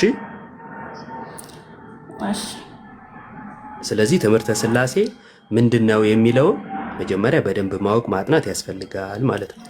እና ለማጥናት ግን እኔ አሁን አንድ ጥያቄ የምጠይቅህ፣ እሺ፣ አሁን ስለ አካል ስንናገር ወልድ እኔ እግዚአብሔርን ወደፊት መቼም እግዚአብሔርን እናየዋለን ብያለሁ። ምክንያቱም እግዚአብሔር ራሱን በወልድ ስለገለጠ ማለት ነው። ስለዚህ ወልድ ደግሞ አካል ስላለው የአብን አካል እንደ ወልድ ማሰብ እንችላለን። የአብን አካል እንደ ወልድ አሁን ወልድ አካል አለው የሚዳሰስ የሚነካ፣ ወደፊት ሲመጣ የወጉት ያዩታል ብሏል ይላል መጽሐፍ ቅዱስ። ስለዚህ እስከ አካሉ ነው የሚመጣ፣ ወደፊትም ያዩታል። እዚህ ራሱ እግዚአብሔር በወልድ ራሱ ስለገለጠ እንደዛ መውሰድ አንችልም። አይሽ ለመጠየቅ ራሱ የከበደሽ ምን እንደሆነ ታውቂያለሽ? አስቀድሞ ለመረዳት ማለት ውስጥሽ ያለው መረዳት በሌላ ነገር የተቃኘ ስለሆነ በቻልሽው መጠን ያንን ለማጠጋጋት እየሞከርሽ ስለሆነ ነው። በቃ ከጅምሩ ቅድም ያልኩሽ ነገር ያዢ። አብ ነው እንጂ ወልድ አይደለም። ስለ አካላት እያወራን ስለሆነ ማለት ነው። ለያይተን ነው የምንናገረው። ስለ አካል ስናወራ የአካል መፋለስን አናመጣም። አብ ወልድም ይሆናል መንፈስ ቅዱስም ይሆናል አንልም። መንፈስ ቅዱስም ወልድም አብም ይሆናል አንልም። አብ ነው እንጂ ወልድ አይደለም። ወልድም ወልድ ነው እንጂ መንፈስ ቅዱስ አይደለም። ስለ አካል ግብር ስናወራ ወላዲ፣ ተወላዲ፣ ሰራጺ እንላለን አይደል? ወላዲውን ተወላዲ፣ ሰራጺውን ወላዲ አናደርገውም፣ አናፋልስም ማለት ነው። ስለዚህ ስለ ወልድ ስናወራ ደግሞ ቅድም ለያይተን አይተናል አይደለ? ቅድስት ድንግል ማርያም ስጋ ነስቶ ሰው ከሆነ በኋላ ቃልነቱን ሳያጣ መለኮትነቱን ሳያጣ ስጋን ገንዘብ አድርጓል። ስጋም ስጋነቱን ሳያጣ ያለመጠፋፋት አለን። ያለመጠፋፋት የሰውን ባህሪ የራሱ ስላደረገ የአካል ክፍል ስናወራ በስጋዊ በኩል ነው ማለት ነው። ፍጹም ሰው ስለሆነ ነው። ባለመነጠል በስጋዊ በኩል ስጋ ስለለበሰ የአካል ክፍል ለወልድ ድህረ ስጋዊ እናወራለን። ይሄንን ግን ያው አብ በወልድ በኩል ስለተገለጸ ለአብም ልንናገር እንችላለን ካለን አንችልም። ለአብ የስጋ ምንድነው የአካል ክፍል እያለ ልንናገር አንችልም። እንደዛ ምንል ከሆነማ ከጅምሩ ከድንግል ማርያም ሰው የሆነው ወልድ ብቻ ሳይሆን አብም ሰው ሆኗል ልንል ነው ማለት ነው። ስለዚህ እንደዚህ ልንናገር አንችልም። በመሀልም እንድታውቂ የምፈልገው አካል ብለን ስናወራ ፐርሰን እያልን ነው ለስላሴ እኔ ባይ እያልን እንጂ ቦዲ እያልን አይደለም። ቃል ግን ከድንግል ማርያም ሰውነትን ገንዘብ አድርጓል። ስለዚህ የአካል ክፍል ይሄ ቦዲ የምንለው ማለት ነው አይን፣ አፍንጫ ምናምን የምንለው ሰውነትን ገንዘብ ስላደረገ እንናገራለን። ስለ ስላሴ ስናወራ ግን ለአብ ለወልድ ለመንፈስ ቅዱስ ቅድመ ስጋዊ ስናወራ ግን ስለ ፐርሰን ነው የምናወራው። ኪዳነ ወልድ ክፍሌ አካል የሚለውን እኔ የሚል ስም ያለው ግብር ያለው ይላሉ። ስለዚህ ግብር አለ፣ ስም አለ፣ እኔ ባይነት አለ። ይህን በመጽሐፍ ቅዱስ በብሉይም በሐዲስ ማየት እንችላለን። ስናወራ ለስላሴ ይህንን ነው። ከስላሴ አካላት አንዱ ግን በዘመኑ ፍጻሜ ከድንግል ማርያም ሰው ሆኖ መጥተዋል። ስለዚህ ሰውነትን እና ለስላሴ አካል ተብሎ ሲነገር ያለውን ለያይቶ ማወቅ ያስፈልጋል። ትንሽ እንትን ማለት ይፈልግብሻል። ማንበብ ምናምን ለማንበብ ሞክሪ። እሺ፣ ክርክሩ ምናምን ትንሽ ይቆይ እና ይበቃ። ቀጥይ ከሌላ ሰው ጋር ወይም ሌላ ሰው። አመሰግናለሁ። ከዚህ በላይ ምን ነገር የለኝም። እሺ፣ እናመሰግናለን። ስለዚህ ሰሊና ለሌላ ቀን ዝም ብሎ የሆነ ጴንጤ ወዳጄ አወራ ሳይሆን ትክክለኛው ትምህርት ምንድን ነው እየተወራ ያለው ነገር ምንድን ነው ብለሽ አድምጠሽ ለራሱ መልስ ሰጪዋለሽ እንጂ ሰው ቤት መጥቶ እንደዚህ ነው እንደዛ ነው ብሎ መናገር ካንቺ ይራቅ። ለማወቅ አይ እዚህም ጥያቄ ነው የጠየኩትኝ እና የተረዳሁትን የተናገርኩት እንጂ ማንንም ለማንም ጎኖኜ የተከራከርኩት ነገር የለኝም። እዛም ቤት ስላየሁሽ ነው፣ ኮሜንቴሽን ስላየሁት ነው። እዛም ቤትማ ግባ ብዬ ነበረ፣ አንተም አልገባህም። ምትገባ ትላለህ። ምንም መግባቱ ምንም ነገር ጥቅም ስለሌለው ለምን እንገባለን? ከልጁ ጋር አይደለም ችግር ያለብን ከትምህርቱ ጋር ስለሆነ ትምህርቱ ደግሞ አንቺ ተቃወሚው ትምህርት ነው አይደል? እግዚአብሔር ያካል ሲመስለኝ እናንተ እስከ መጨረሻ አልሰማችሁትኝም። የሱ ያለበትን እንትን ማለት ነው። ያ ሰው ላይቭ የገባው የዮሐድን ቪዲዮ ተቃውሞ ነው አይደል? ዮሐድ ሲናገር የነበረው እግዚአብሔር እያለ ስለነበረ ነው። ወልድ ወይንም አብ ብቻ ለጥሮ አልተናገረም። እግዚአብሔር ካለ ደግሞ ስላሴን ስለሚያካትት ወልድንም ስለሚያካትት ነው። ዮሐድም ስለ ስላሴ ነው የተናገረው። አሁን እኮ ዮባ ስለድቶሻል ቅድመ ስጋዊ ስላሴ ብሎ ነገር የዮባ ገብቶኛል ያለኝ ነገር በቃ ዮባ የተናገረው ነገር እኮ ነው ዮሐድ የተናገረው። ምንም እኮ አዲስ የተጨመረ ነገር የለም። አይሽ አለመረዳት ነው ወይ እንግሊዘኛ ሲሆንብሽ ከብር መጣመም እንጂ ዮሐዴ የመለሰው ለሙስሊሞች እንደሆነና ሙስሊሞቹ ያነሱት ነጥብ ምን እንደነበረ ግልጽ ነበረ። ከጠማማ ሐሳብ የመነጨ ነው ሲጀመር እሱ ላይ እንትን ላይ የሆነ ትኩረት ፍለጋ እንደሆነ ግልጽ ነው። እና ያን ያህል ጊዜ መፍጀት አያስፈልግም። እታችሁንሽ ተከታታይ በቃ እህታች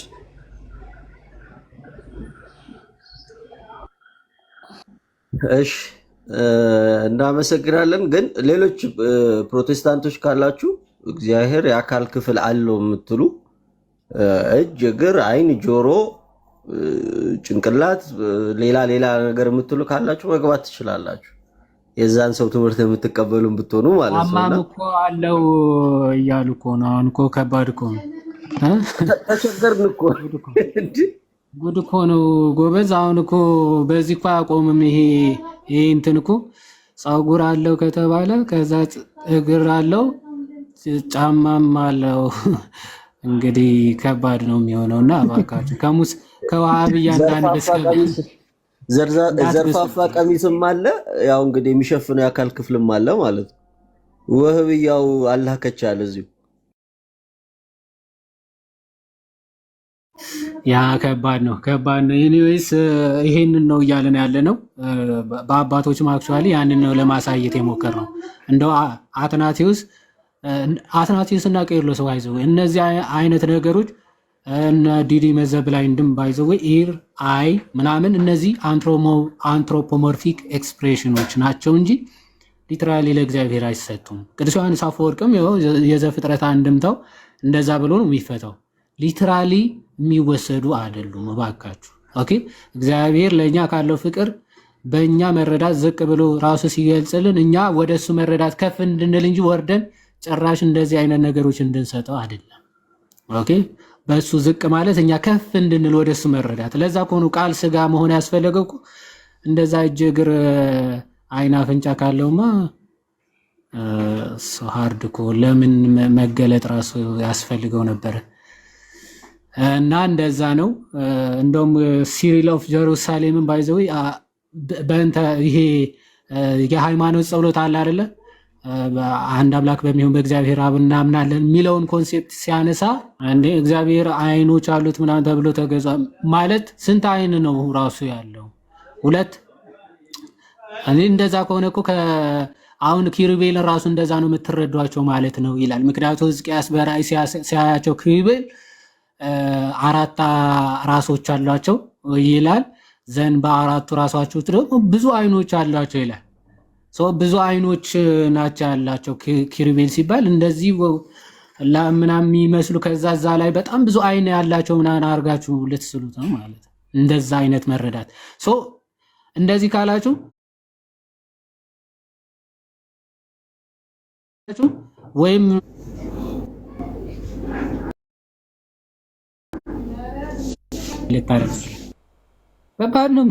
ከባድ ነው የሚሆነው እና እንደዛ ነገር ነው። ፊት ጀርባ ቀኝ ግራ የለውም መለኮት። ኦኬ ቀኝ ግራ ፊት ኋላ የለውም ለመለኮት ነው የሚለው ቅዳሴ ማርያም ራሱ። ምናልባት ዘኪ እሱን ነገር ብታገኘው ከሆነ መክፈት አልችልም። ይወዲ አንድ ስልክ ነው ያስኩት። ከቻልክ እንደውም አንተም የዮሐንስ አፈወርቅ አሁን ያነሳውን የኦሪት ዘፍጥረት ምዕራፍ 1 ቁጥር 26 አሁን ብዙሃቶቹ እሱንም እያዩ ስለሆነ እንደኛ አይነት መልክ አለው እያሉ ያሉት እሱንም ብታሳያቸው ደስ አሪፍ ነው። ይወዲ አርአያና አምሳል የሚለውን ዮሐንስ አፈወርቅ የፈታበትን አዎ አንድም ችግሩ ባይዞ ይሄ በአርአያችን አምሳላችን ብሏል እግዚአብሔር። ስለዚህ አርአያና አምሳል ከሆነ እኛ ነው የሚመስለው አይን አፍንጫ ምናምን እንደዛ ነው የሚረዱት። አክቹአሊ አርአያና አምሳል ካፓዶሻን ፋዘርስም ሲያብራሩ አርአያ አምሳል ማለት ሰውነቱ አይን አፍንጫ እግር እነዚህ አይነት ነገሮች አይደሉም። አምብሮሶፍ ሚላን ኤግዛክትሊ ይህንን ኮንሴፕት ሲያብራራ ቃል በቃል ኦኬ ዳት ዘ ኢሜጅ ኦፍ ጋድ ኢንክሉድስ ወይም ደግሞ እዛት ቦዲ ዘ ኢሜጅ ኦፍ ጋድ ይላል። ቦዲውን ወይም ደግሞ የስጋችንን የእግዚአብሔር መልክ ነው እየተባለ ነው ብሎ ይጠይቅና አዎ ካላችሁኝ ስለዚህ ዘር ኢዝ ሶይል ኢን ጋድ ይላል። ስለዚህ በእግዚአብሔርነት አፈርነት በእግዚአብሔር አለ እያልከ ነው ብሎ በግልጽ ይናገራል። ሶ አፈርነት በእግዚአብሔር አለ ማለት አይደለም። የእግዚአብሔር ምሳሌና አርአያ የሚለው ቅዱስ ዮሐንስ አፈወርቅ እንዴት እንደሚያብራራው ላሳያችሁ። 1:26 ላይ ንግበር ሰብአ በአርአያነ ወአምሳሊነ። እሺ ተቋርጠ ነው ወይስ ማይክ ዘግተ ነው? አረ እንትን የቆይ አንድ እያወጣሁት እኮ ነው ፓፓ ወረቀቱ ገጹ እዛባ እያሸከምኩ ድርሳን 9 ቁጥር 7 ላይ ድርሳን 9 ቁጥር 7 ነው። ድርሳኑ ማለት ግን ይሄ ቁጥር 9 ላይ ኦኬ የሰንፍና እንደምን ያለ ድንቁርና ነው እናንተ ሰዎች ስትሆኑ። አዎ እሺ ከ6 ጀምሮ እስቲ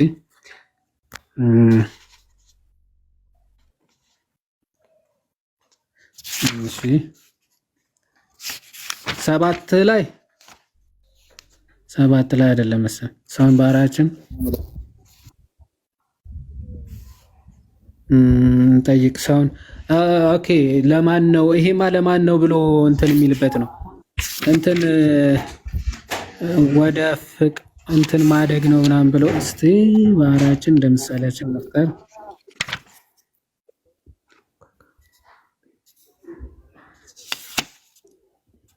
እሺ ከዚህ እንጀምር። አይ ቲንክ ከ8 ስለዚህ ሰውን በአርአያችን በአምሳላችን እንፍጠር ብሎ የተናገረው ለማን ነው የሚለው ይሄ ለክርስቶስ ነው የሚለው ነው ወይ ምን ማለት ነው የሚለው ግዘፍ ብለው ይተረጉሙታል። እኛም እንዴ ነው 10 ላይ ነገር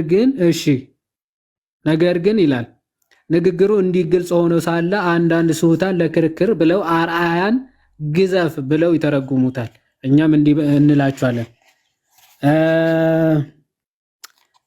እንዲህ ከሆነስ እርሱ ወንድ ብቻ አይደለም ሴትም ጨምር እንጂ ለምን እሺ እቺን ኮንሴፕት አሁን ሰውን በአርአያችን እንደ ምሳሌያችን የሚለው ስጋን እየተመለከተ ከሆነ ስጋን የሚመለከት ከሆነ እግዚአብሔርን ግዘፍ ብላችሁ የምትፈቱት ከሆነ ይላል። እኛም እንዲህ ብለን እንጠይቃቸዋለን። እንግዲህ እንዲህስ ከሆነ እርሱ ወንድ ብቻ አይደለም ሴትም ጭምር እንጂ ለምን ቢሉ ሁለቱም ግዘፍ አላቸውና፣ ነገር ግን ይህን ንግግር ትርጉም ወይም ስሜት አይሰጥም። ኦኬ ምን ማለት እንደሆነ ቅዱስ ጳውሎስ አድምጡ እንዲህ ያለውን ወንድ ሊከናነብ አይገባውም የእግዚአብሔር አርአያውና ክብሩ ነውና ሴትም ለባሏ ክብር ናት ያለውን ሐሳብ ያነሳል። ከመጀመሪያ አንስቶ እግዚአብሔር ፈቃድሽ ወደ ባልሽ ነውና ብሎ ተናገረ ይላል። አያችሁ እስቲ አያችሁ አርአያነቱ የተቀበለው በግዘፍ ሳይሆን በትእዛዝ መልክ ስለሆነ ሁሉንም ያዛል፣ ይገዛል፣ ሴት ግን ትታዘዛለች የሚለውን ነው። ስለዚህ ቅዱስ ጳውሎስ ወንድ አርአያና አምሳል የሚለው ክብርን ልዕልናን ምናምን የሚያሳይ እንደሆነ ይናገራል። በጣም እንትን ብሎ የሚያብራራበት አንዲት አጭር ክፍል አለች። አርአያ የሚለው ገጽ 160 እያለህ ነው እኮ ከስር 160 ላይ ኦኬ። እሷን ፓርት ላይ እሱ ግለጥ አንድ እሺ ነጻፍ ያ ይሄ የባህር አሳዎች እንትኖች ይግዙ የሚለውን ፓርት እሺ። እዚህ ጋር ሰውን በአርአያችን በአምሳላችን እንፍጠር። አርአያ ማለት ምንድን ነው? እግዚአብሔር በባህሪ የሚያዘውንና የሚገዛውን የሰው ልጅ በጸጋ ማዘዙንና መግዛቱን የሚያስረዳ ነው ብለናል። ኦኬ አርአያ ማለት እሱ ነው። ኦኬ እግዚአብሔር በባህሪ የሚያዘውና የሚገዛውን የሰው ልጅ ደግሞ በጸጋ ማዘዙና መግዛቱ የሚያስረዳ ነው ብለናል። አምሳል ማለት ምን ማለት ነው? አምሳል ማለት ደግሞ የአርአያ ውጤት ሲሆን በእኛ አቅም ወይም ደግሞ ነፃ ፈቃድ እግዚአብሔር ወደ መምሰል የምናድግበት ነው። በሌላ አገላለጽ ይላል እግዚአብሔርን የምንመስለው በምናደርገው ደግነት፣ ቸርነት እንዲሁም ጌታችን ኢየሱስ ክርስቶስ ሰማያዊ አባታችሁን ምሰሉ እንዳለው በምናደርገው ማንኛውም መልካም ምግባራችን ነው ብሎ በግልጽ ይናገራል። አርአያ ምን ማለት ነው? አርአያ ሲባል ስጋውን፣ ዓይን፣ አፍንጫ፣ እግር፣ እጅ ማለት ሳይሆን ምን ማለት ነው? እግዚአብሔርን በባህሪ አዛዥ ነው አይደለ? ገዢ ነው። ይህን ባህሪያዊ ገዥነቱ አዛዥነቱ ለፍጡሩ ለሰው ልጅ ምን ሰጥቶታል? በጸጋ ማዘዙና መግዛቱን የሚያስረዳ ነው፣ የሚያመለክት ነው። አምሳል ሲባል ደግሞ ምንድነው? ይሄ ደግሞ በነፃ ፈቃዳችን ልክ አሁን እኛ ቲኦሲስ የምንለው ማለት ነው። እግዚአብሔርን ወደ መምሰል ህይወት የምናድግበት በነፃ ፈቃዳችን እግዚአብሔርን ወደ መምሰል በደግነት በቸርነት ኦኬ፣ እንደዚህ በመልካም ምግባር እግዚአብሔርን ወደ መምሰል ህይወት የምናድግበት ነው። አምሳል ሲባል እሱ ነው እንጂ አርአያ ሲባል ዓይን፣ አፍንጫ፣ እግር፣ አምሳል ሲባል ሌላ ነገር እንደዚህ ብለን አይደለም እንረዳ። ኦኬ እንደዛ ካልን ግዘፍ ካልን እግዚአብሔር ወንድም ሴትም እንደዚህ ወደ ጾታም ራሱ ልንወስደው ይችላል ብሎ ነው ቅዱስ ዮሐንስ አፈወርቅ የሚፈታው እና ከዚህ አንጻር እንረዳው።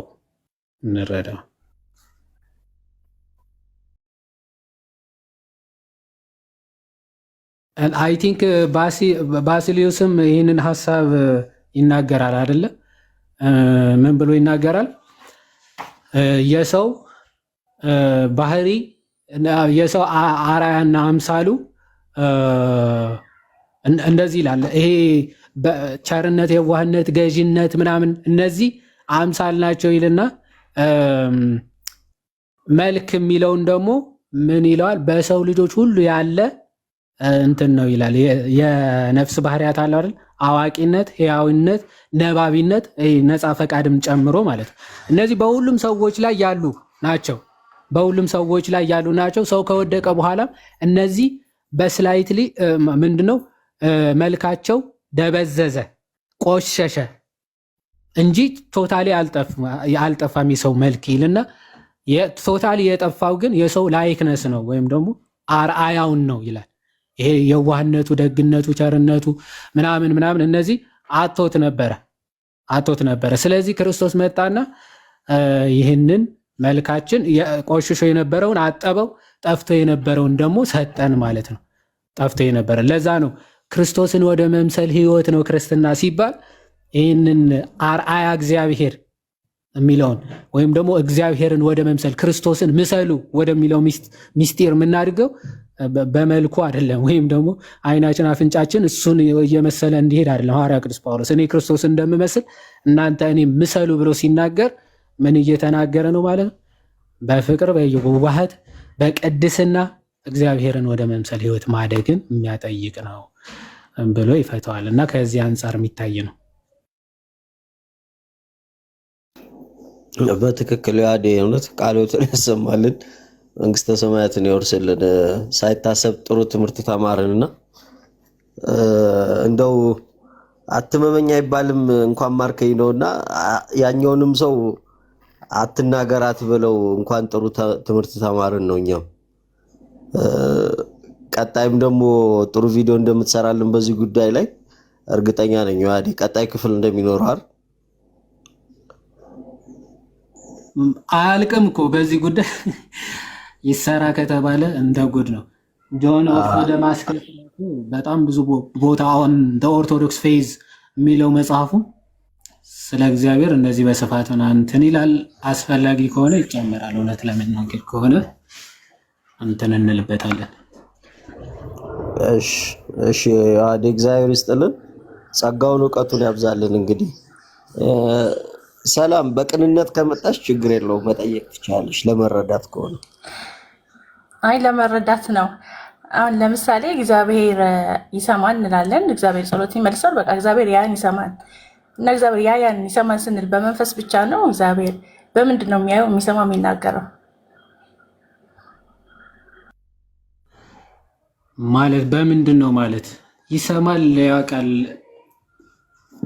ሁሉም አካል አንድ ፍጹም የሆነ አካል አለው። አዋቂ፣ ተናጋሪ፣ ሰሚ፣ ተመልካች የሆነ አካል ማለት ነው እንጂ የሆነ ስፔሲፊክ ፓርት ቦዲ ፓርት ለማየት የሚጠቀምበት አይን፣ ለመስማት የሚጠቀምበት ጆሮ፣ እንደዚህ በአካል ክፍላት የተከፋፈለ ቦዲ ፓርቶች የሉትም። እግዚአብሔር ስፒሪት ነው፣ መንፈስ ነው። ሰላም ቅድም ምናልባት ስንከፍት አይተሽ ከሆነ ሄራኔስ ኦፍ ሊዮም ሴፓሬት ሜምበርስ ኦፍ ቦዲ ፓርትስ የሉትም። የተከፋፈሉ የአካል ክፍላቶች የሉትም።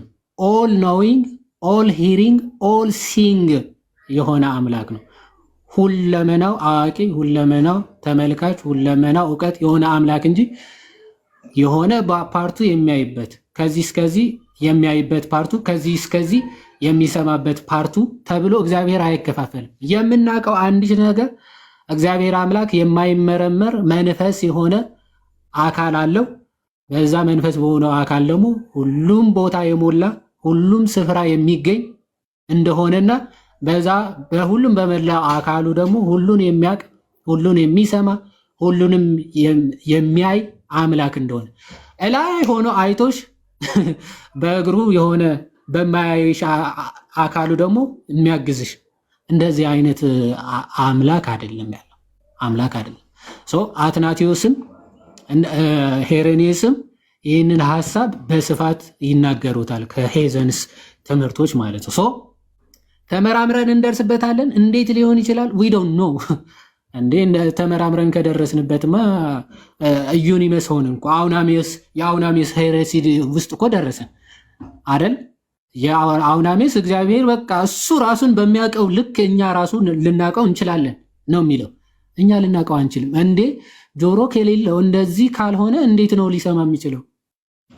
እግዚአብሔር ለመስማት ጆሮ እንዲህ የተንጠለጠለ ጆሮ ያስፈልገዋል? አያስፈልገውም። ኢትስ ኦል ስፒሪት ነው። ሁለመናው መንፈስ ነው። በሁሉም የመላ ነው። በሁሉም የሚገኝ ነው። ሁሉን አዋቂ ነው። ኦኬ። በሁሉም የሚገኝ ነው ስንል ጆሮ ብቻ ወይም ደግሞ እግሩ ሁሉም ቦታ አይገኝም እኮ ነው። ባይዘ ወይ ሁሉም ቦታ ይገኛል የምንለው አምላክ ከዛ በኋላ ጆሮ ያለበት እግሩ ከሌለ ጆሮ ሁሉም ቦታ የሚገኝ አይደለም ማለት ነው። እግሩም ሁሉ ቦታ አይገኝም ፎርሳት ማለት ነው። አይኑም እንደዛ ሁሉም ቦታ ሊገኝ አይችልም። የማይገኝበት ቦታ አለ። እግሩ ባለበት እጁ የለም። ፕሊዝ እንደዚህ አይነት ቦዲ ፓርቶች ለፈጣሪ አንስት። ኦኬ የምናውቀው ይሰማል፣ ይናገራል፣ አዋቂ ነው፣ በሁሉም ቦታ የሞላ ነው፣ መንፈስ ነው። እንዴት ነው አኗኗሩ? አናውቅም፣ ልንደርስበት አንችል። ይሄንን ነው ልናውቅ የምንችለው እህታችን። ይህንን ሁሉማ ካወቅን ጣዖት ነው ማለት ነው እኮ አምላክ ሁላ አይደለም እንዴ? አላህ ነው ማለት ምን ቀረ? በትክክል ልክ ማለት ሰላምዬ፣ አፍ ኖሮሽ በአፍሽ እንደማትሰሚ ማለት ነው። በአፍሽ ትሰሚያለሽ እንዴ ሰላም? አልሰማም። በቃ እንደዛ እንደማለት ነው። እሺ ይሄ ለአምላክ አይሰጠውም፣ ለእግዚአብሔር ይሄ ነገር አይሰጠውም። የሰውነት ክፍል ለእግዚአብሔር አይሰጠውም። ቀለል አድርገሽ አስቢው፣ ነገሮችን አታወሳስቢው። እሺ ችግር የለም፣ ለመረዳት ነው። እሺ ሌላ ጥያቄ አለሽ? ተረድተሽዋል? የቅዱስ ዮሐንስ አፈወርቅ ንግግር ሁላችንም ልናስተውል ይገባል። አንዳንዴ እግዚአብሔር ኢት ኤግዚስትስ መኖሩን አውቃለሁ፣ እንዴት እንደሚኖር አላውቅም። እግዚአብሔር አብ እግዚአብሔር ወልድ ከአብ የተወለደ ልጁ እንደሆነ አውቃለሁ፣ እንዴት እንደተወለደ አላውቅም። ኦኬ እንዴት ነው አወላለዱ አላውቅም። በቃ የሆነ የማናውቃቸው ነገሮች አሉ ስለ እግዚአብሔር። እንኳን የእግዚአብሔር አነዋወሩ አካላቶቹ መርምረን ምናምን አካላቶቹ አካሉን መርምረን ልናቀው ልንደርስበት ይቅርና ከድንግል ማርያም የተወለደው መወለዱ እንኳን ይላል ከነገረ ስላሴ ይወጣና እሱን በጣም የራቀ የረቀቀ ነው ይልና ወደ ነገረ ማርያም ይመጣል። ከድንግል ማርያም በድንግልና እንደተወለደ አውቃለሁ ይላል። በድንግልና እንደተጸነሰ እንደተወለደ አውቃለሁ። እንዴት እንደተጸነሰ እንዴት እንደተወለደ ግን አላቅም። በቃ ሰው ምናቃቸው አሉ። ከዛ በኋላ ግን በእምነት ነው የምትቀበላቸው። በቃ እንደተወለደ አምናለሁ፣ ትቀበላለህ። ከዛ በኋላ እንዴት ነው አወላለዱ፣ እንዴት የቱ ጋር ነው የተጸነሰው፣ እንዴት ነው አወጣጡ፣ ተመርምረህ የምትደርስበት አይደለም። አምነህ የምትቀበለው ብቻ የሆነ ክርስቶስ በተዘጋ መቃብሩን ሳይከፍት ያንን የነሳውን ስጋ ይዞ ተነስቶ ወጥቷል። አዎ ይሄ እናምናለን እናውቃለን። ግን እንዴት ሊሆን ይችላል? በተዘጋ መቃብር ግዙፍ ስጋን ይዞ እንዴት ሊገባ ሊወጣ ይችላል? አናቅም። ዊዶን ነው። ሶ አንዳንዴ ተመራምረ ማደርስባቸውን ነገሮች እግዚአብሔር መተው እንደሚያቅ እንደሚያይ እንደሚሰማ እናውቃለን። ግን እንደ ሰዎች እንደ ፍጡራን አይን ጆሮ ምናምን ብለን በቦዲ ፓርትስ በፓርት ሜምበርስ ከፋፍለን ግን ጭራሽ አንናገርም አንሰጠውም ነው።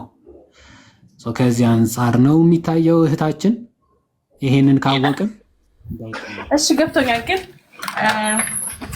ከዚህ ተያይዞ ይሄ በቃ ገብቶኛል። ግን አሁን ቃል የወልድ ልጅ ነው ስንል ቃል የሌለበት ጊዜ አልነበረም ብለን ግን ወልድ የቃል አብ የቃል አባት ነው ስንል እንዴት ነው ይሄ የሌለበት ጊዜ የለም ካልን እንዴት ነው አባት የምንችለው? መጀመሪያ ቃል የወልድ ልጅ አይደለም። እሺ አብ እና ቃል ለማለት ነው። እሺ ያው የአንደበት ማደናቀፍ ነው እንለዋለን። ያዴ ከገባ እኔ ራሱ አልገባኝም ሀሳቡ ማለት እግዚአብሔር ላይቲንግ እንደ ስጋ አሁን አንቺ አባትሽ እንደሚቀድምሽ እንዴት ነው? አባቱ ከሆነ የማይቀድመው ነው ሀሳብሽ? ቃል የሌለበት ጊዜ የለም፣ አብም የሌለበት ጊዜ የለም እንላለን። ከዛ ደግሞ አብ ለቃል ለወልድ አባት ነው እንላለን። በዚህስ መቀዳደም አለ የለም? በጭራሽ የለም። በአብ በወልድ በመንፈስ ቅዱስ መካከል መቀዳደም የለም። አባ ጊዮርጊስ ዘጋስጫ 3 ነገሮች ይገርሙኛል ብሎ ከተናገራቸው ነገሮች አባቱ የማይቀድመው ልጅ የሚለው አንደኛው ነው። በጣም የሚያስደንቁን ነገሮች አባቱ የማይቀድመው ልጅ፣ እናቱን የፈጠረ ልጅ፣ ኦኬ፣ እናቱን የፈጠረ ልጅ፣ እናቱን የሚቀድም ልጅ ጭምር ማለት እናቱንም የሚቀድማት ነው፣ እናቱንም የሚፈጥራት ነው። ከዛ ደግሞ አባቱ ደግሞ የማይቀድመው ልጅ ነው ማለት ነው። በአብና በወልድ መካከል እርታና ቅድመ ዓለም ስጋ ከመሆኑ በፊት እኮ ነው ጥያቄ። ስለ ቅድመ ዓለም እኮ ነው። ታዲያ አብ አባት የሆነው እኮ በስጋ ከተወለደ በኋላ እኮ አይደል? ስለ ቅድመ ዓለም ያለውን ነገር እኮ ከአብ ተወልዷል፣ ግን አባቱ አብ አይቀድመውም እያልኩሽ እኮ ነው። ታዲያ አባቱ የማይቀድመው ልጅ ማለት ከአብ የተወለደ ነው፣ ግን አብ ደግሞ አይቀድመውም ማለት በቅድምና አብ ከወልድ የቀደመ አይደለም። ይሄ ኦፍኮርስ ተመራምረን ምናምን የምንደርስበት አይደለም፣ ግን ምሳሌ ግን ይሰጣሉ። ልደት ዘየሃልቅ ነው የጌታችን አወላለዱ። ልደት ዘየሃልቅ ነው። ለምሳሌ አባቶች ሲያስረዱ ፀሐይ ፀሐይ አለች አይደለ? ፀሐይ ክበብ አላት እና ብርሃን ደግሞ አለ። ልክ ከክበቡ ሁል ጊዜ ብርሃን እየወጣ እየተወለደ ይኖራል። ግን በክበቡና በብርሃኑ መካከል የአይን ጥቅሻ እንኳን የመቀዳደም ጊዜ የላቸውም አይደል? ለምሳሌ ሰላም ፀሐይን ስንመለከታት ከብርሃኗና ከክበቧ ቀድሞ የተገኘው ማን ነው? ፀሐይን ስንመለከታት ከምን ክቡ ነገር አለ አይደለም? ክበቡ ክብ በሰማይ የሚታይ ከዛ ደግሞ ብርሃን ደግሞ ወደኛ የሚመጣው ብርሃን ደግሞ አለ። ከብርሃኑና ከክበቡ ቀድሞ የተገኘው የትኛው ነው? እኔ እንጃ፣ ምናልባት ሁለቱም እኩል ይመስልኛል። በቃ ዛቲዝ ምንም መቀዳደም የላቸውም። ክበቡ ባለበት ሰዓት ሁሌ ብርሃኑ አለ፣ ብርሃኑ ባለበት ክበቡ አለ ማለት ነው። ግን ሁልጊዜ ከክበቡ ነው ብርሃኑ የሚወጣው ማለት ነው። ከክበቡ ግን ምን ይወጣ? ብርሃን። በቃ ልክ እንደዚያ ከአብ ሁልጊዜ ልደት ዘየሃልቅ ወልድ ሲወለድ ይኖራል ወይም ደግሞ ይወለዳል እና በሁለቱም መካከል ደግሞ መቀዳደም የለም። ስለዚህ አብ ወልድን አይቀድመው፣ ወልድ ደግሞ አብን አይከተለውም ወይም ደግሞ አይቀድመውም ማለት ነው። መንፈስ ቅዱስም እንደዛ።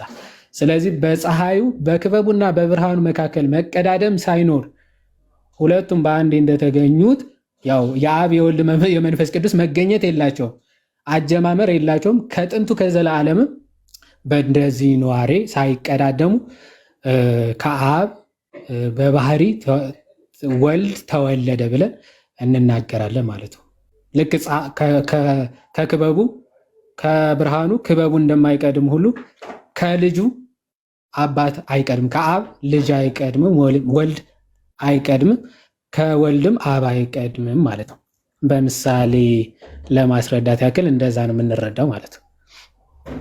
ምናልባት የፀሐዩ ከገባሽ የአብና የወልድም እንደዛ ማለት ምሳሌ ዘያጽጽ ነው። ቀጥታ እንዳትረዱ። እንደዛ ነው አናዋራቸው፣ እንደዛ ነው አወላለዱ ማለት አይደለም። እንዴት እንደሚወለድ አናቅም፣ ልደቱ እንዴት እንደሆነ አናቅም። ከህሊናችን የራቀ ነው። ብቻ አብ አባት እንደሆነ ወልድም ልጅ እንደሆነ እናውቃለን። ግን መቀዳደም እንደሌለ ለማሳየት ግን ምሳሌ ምንድነው? ከክበቡ ብርሃኑ እንደማይቀድም ሁሉ ከአብም ወልድ ለአይን ጥቅሻ እንኳን አይቀድምም። ልክ ለምሳሌ ክብሪት እንደለኮስን ልክ ስንለኩሰው ቀድሞ ነበልባሉ ከዛ ብርሃን እየተከተለ ነው የሚወጣው ወይስ ነበልባሉና ብርሃኑ በአንዴ ነው የሚመጣው? ሰላም ልክ ክብሪት እንደዚህ እስቲ ቆይ ክብሪት ካለ ላሳያችሁ።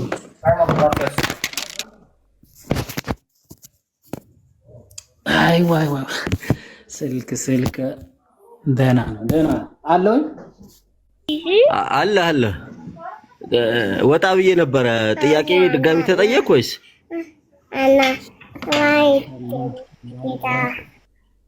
ኧረ አይደለም? ሰሊና መቼ ነው ጌታ የተቀበልሽው? ቆይ እባክህ አሁን አትረብኝ። ዝም ብለህ ማይክ ከፍተህ ሌላ ጥያቄ ትጠይቃለህ። ታዲያ ጥያቄ ጠየቀችው ብዬ እየጠየቅኩ እኮ ነው። ደግሞ እሳት አሳይተህ ቤት ይዘጋል። አላለቀም። አሁን ተመልከቱ እስኪ ይህንን ክብሪት ስንለኩስ የትኛው እንደሚቀድም ተመልከቱ። የትኛው ነው የቀደመው?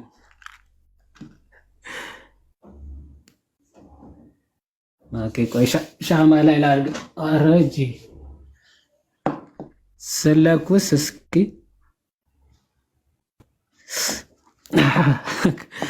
እሺ፣ ከነበልባሉና ከብርሃኑ የትኛው ነው የሚቀድመው?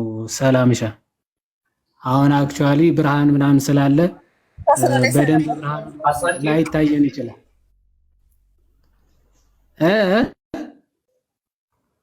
የሚቀድመው እሳቱ ነው። እሳቱ ይቀድማል። የትኛው ነው ስንለኩሰው አይደል?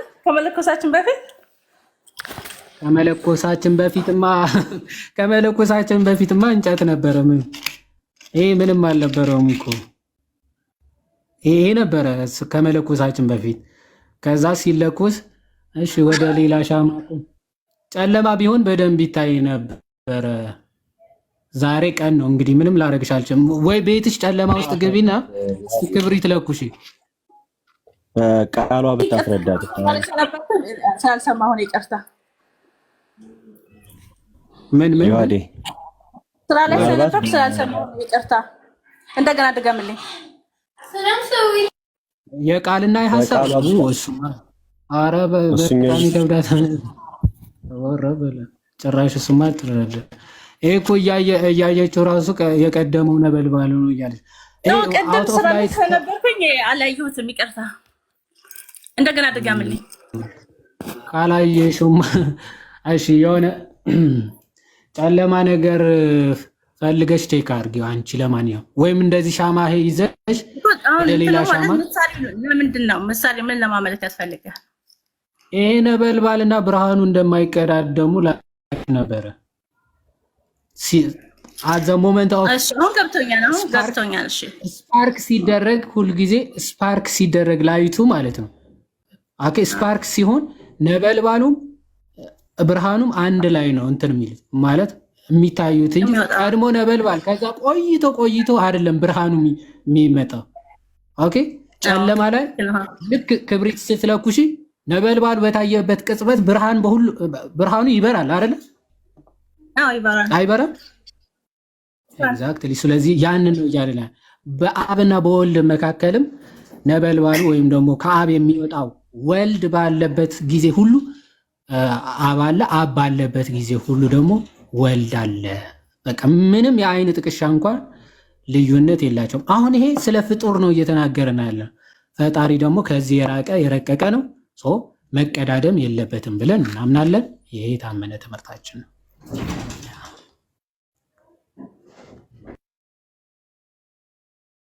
እሺ አመሰግናለሁ። አይ ምሳሌው በደንብ ገብቶኛል።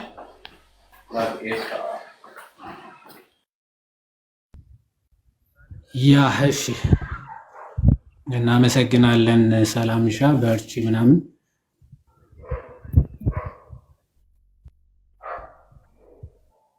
ሰውዬ እንውጣ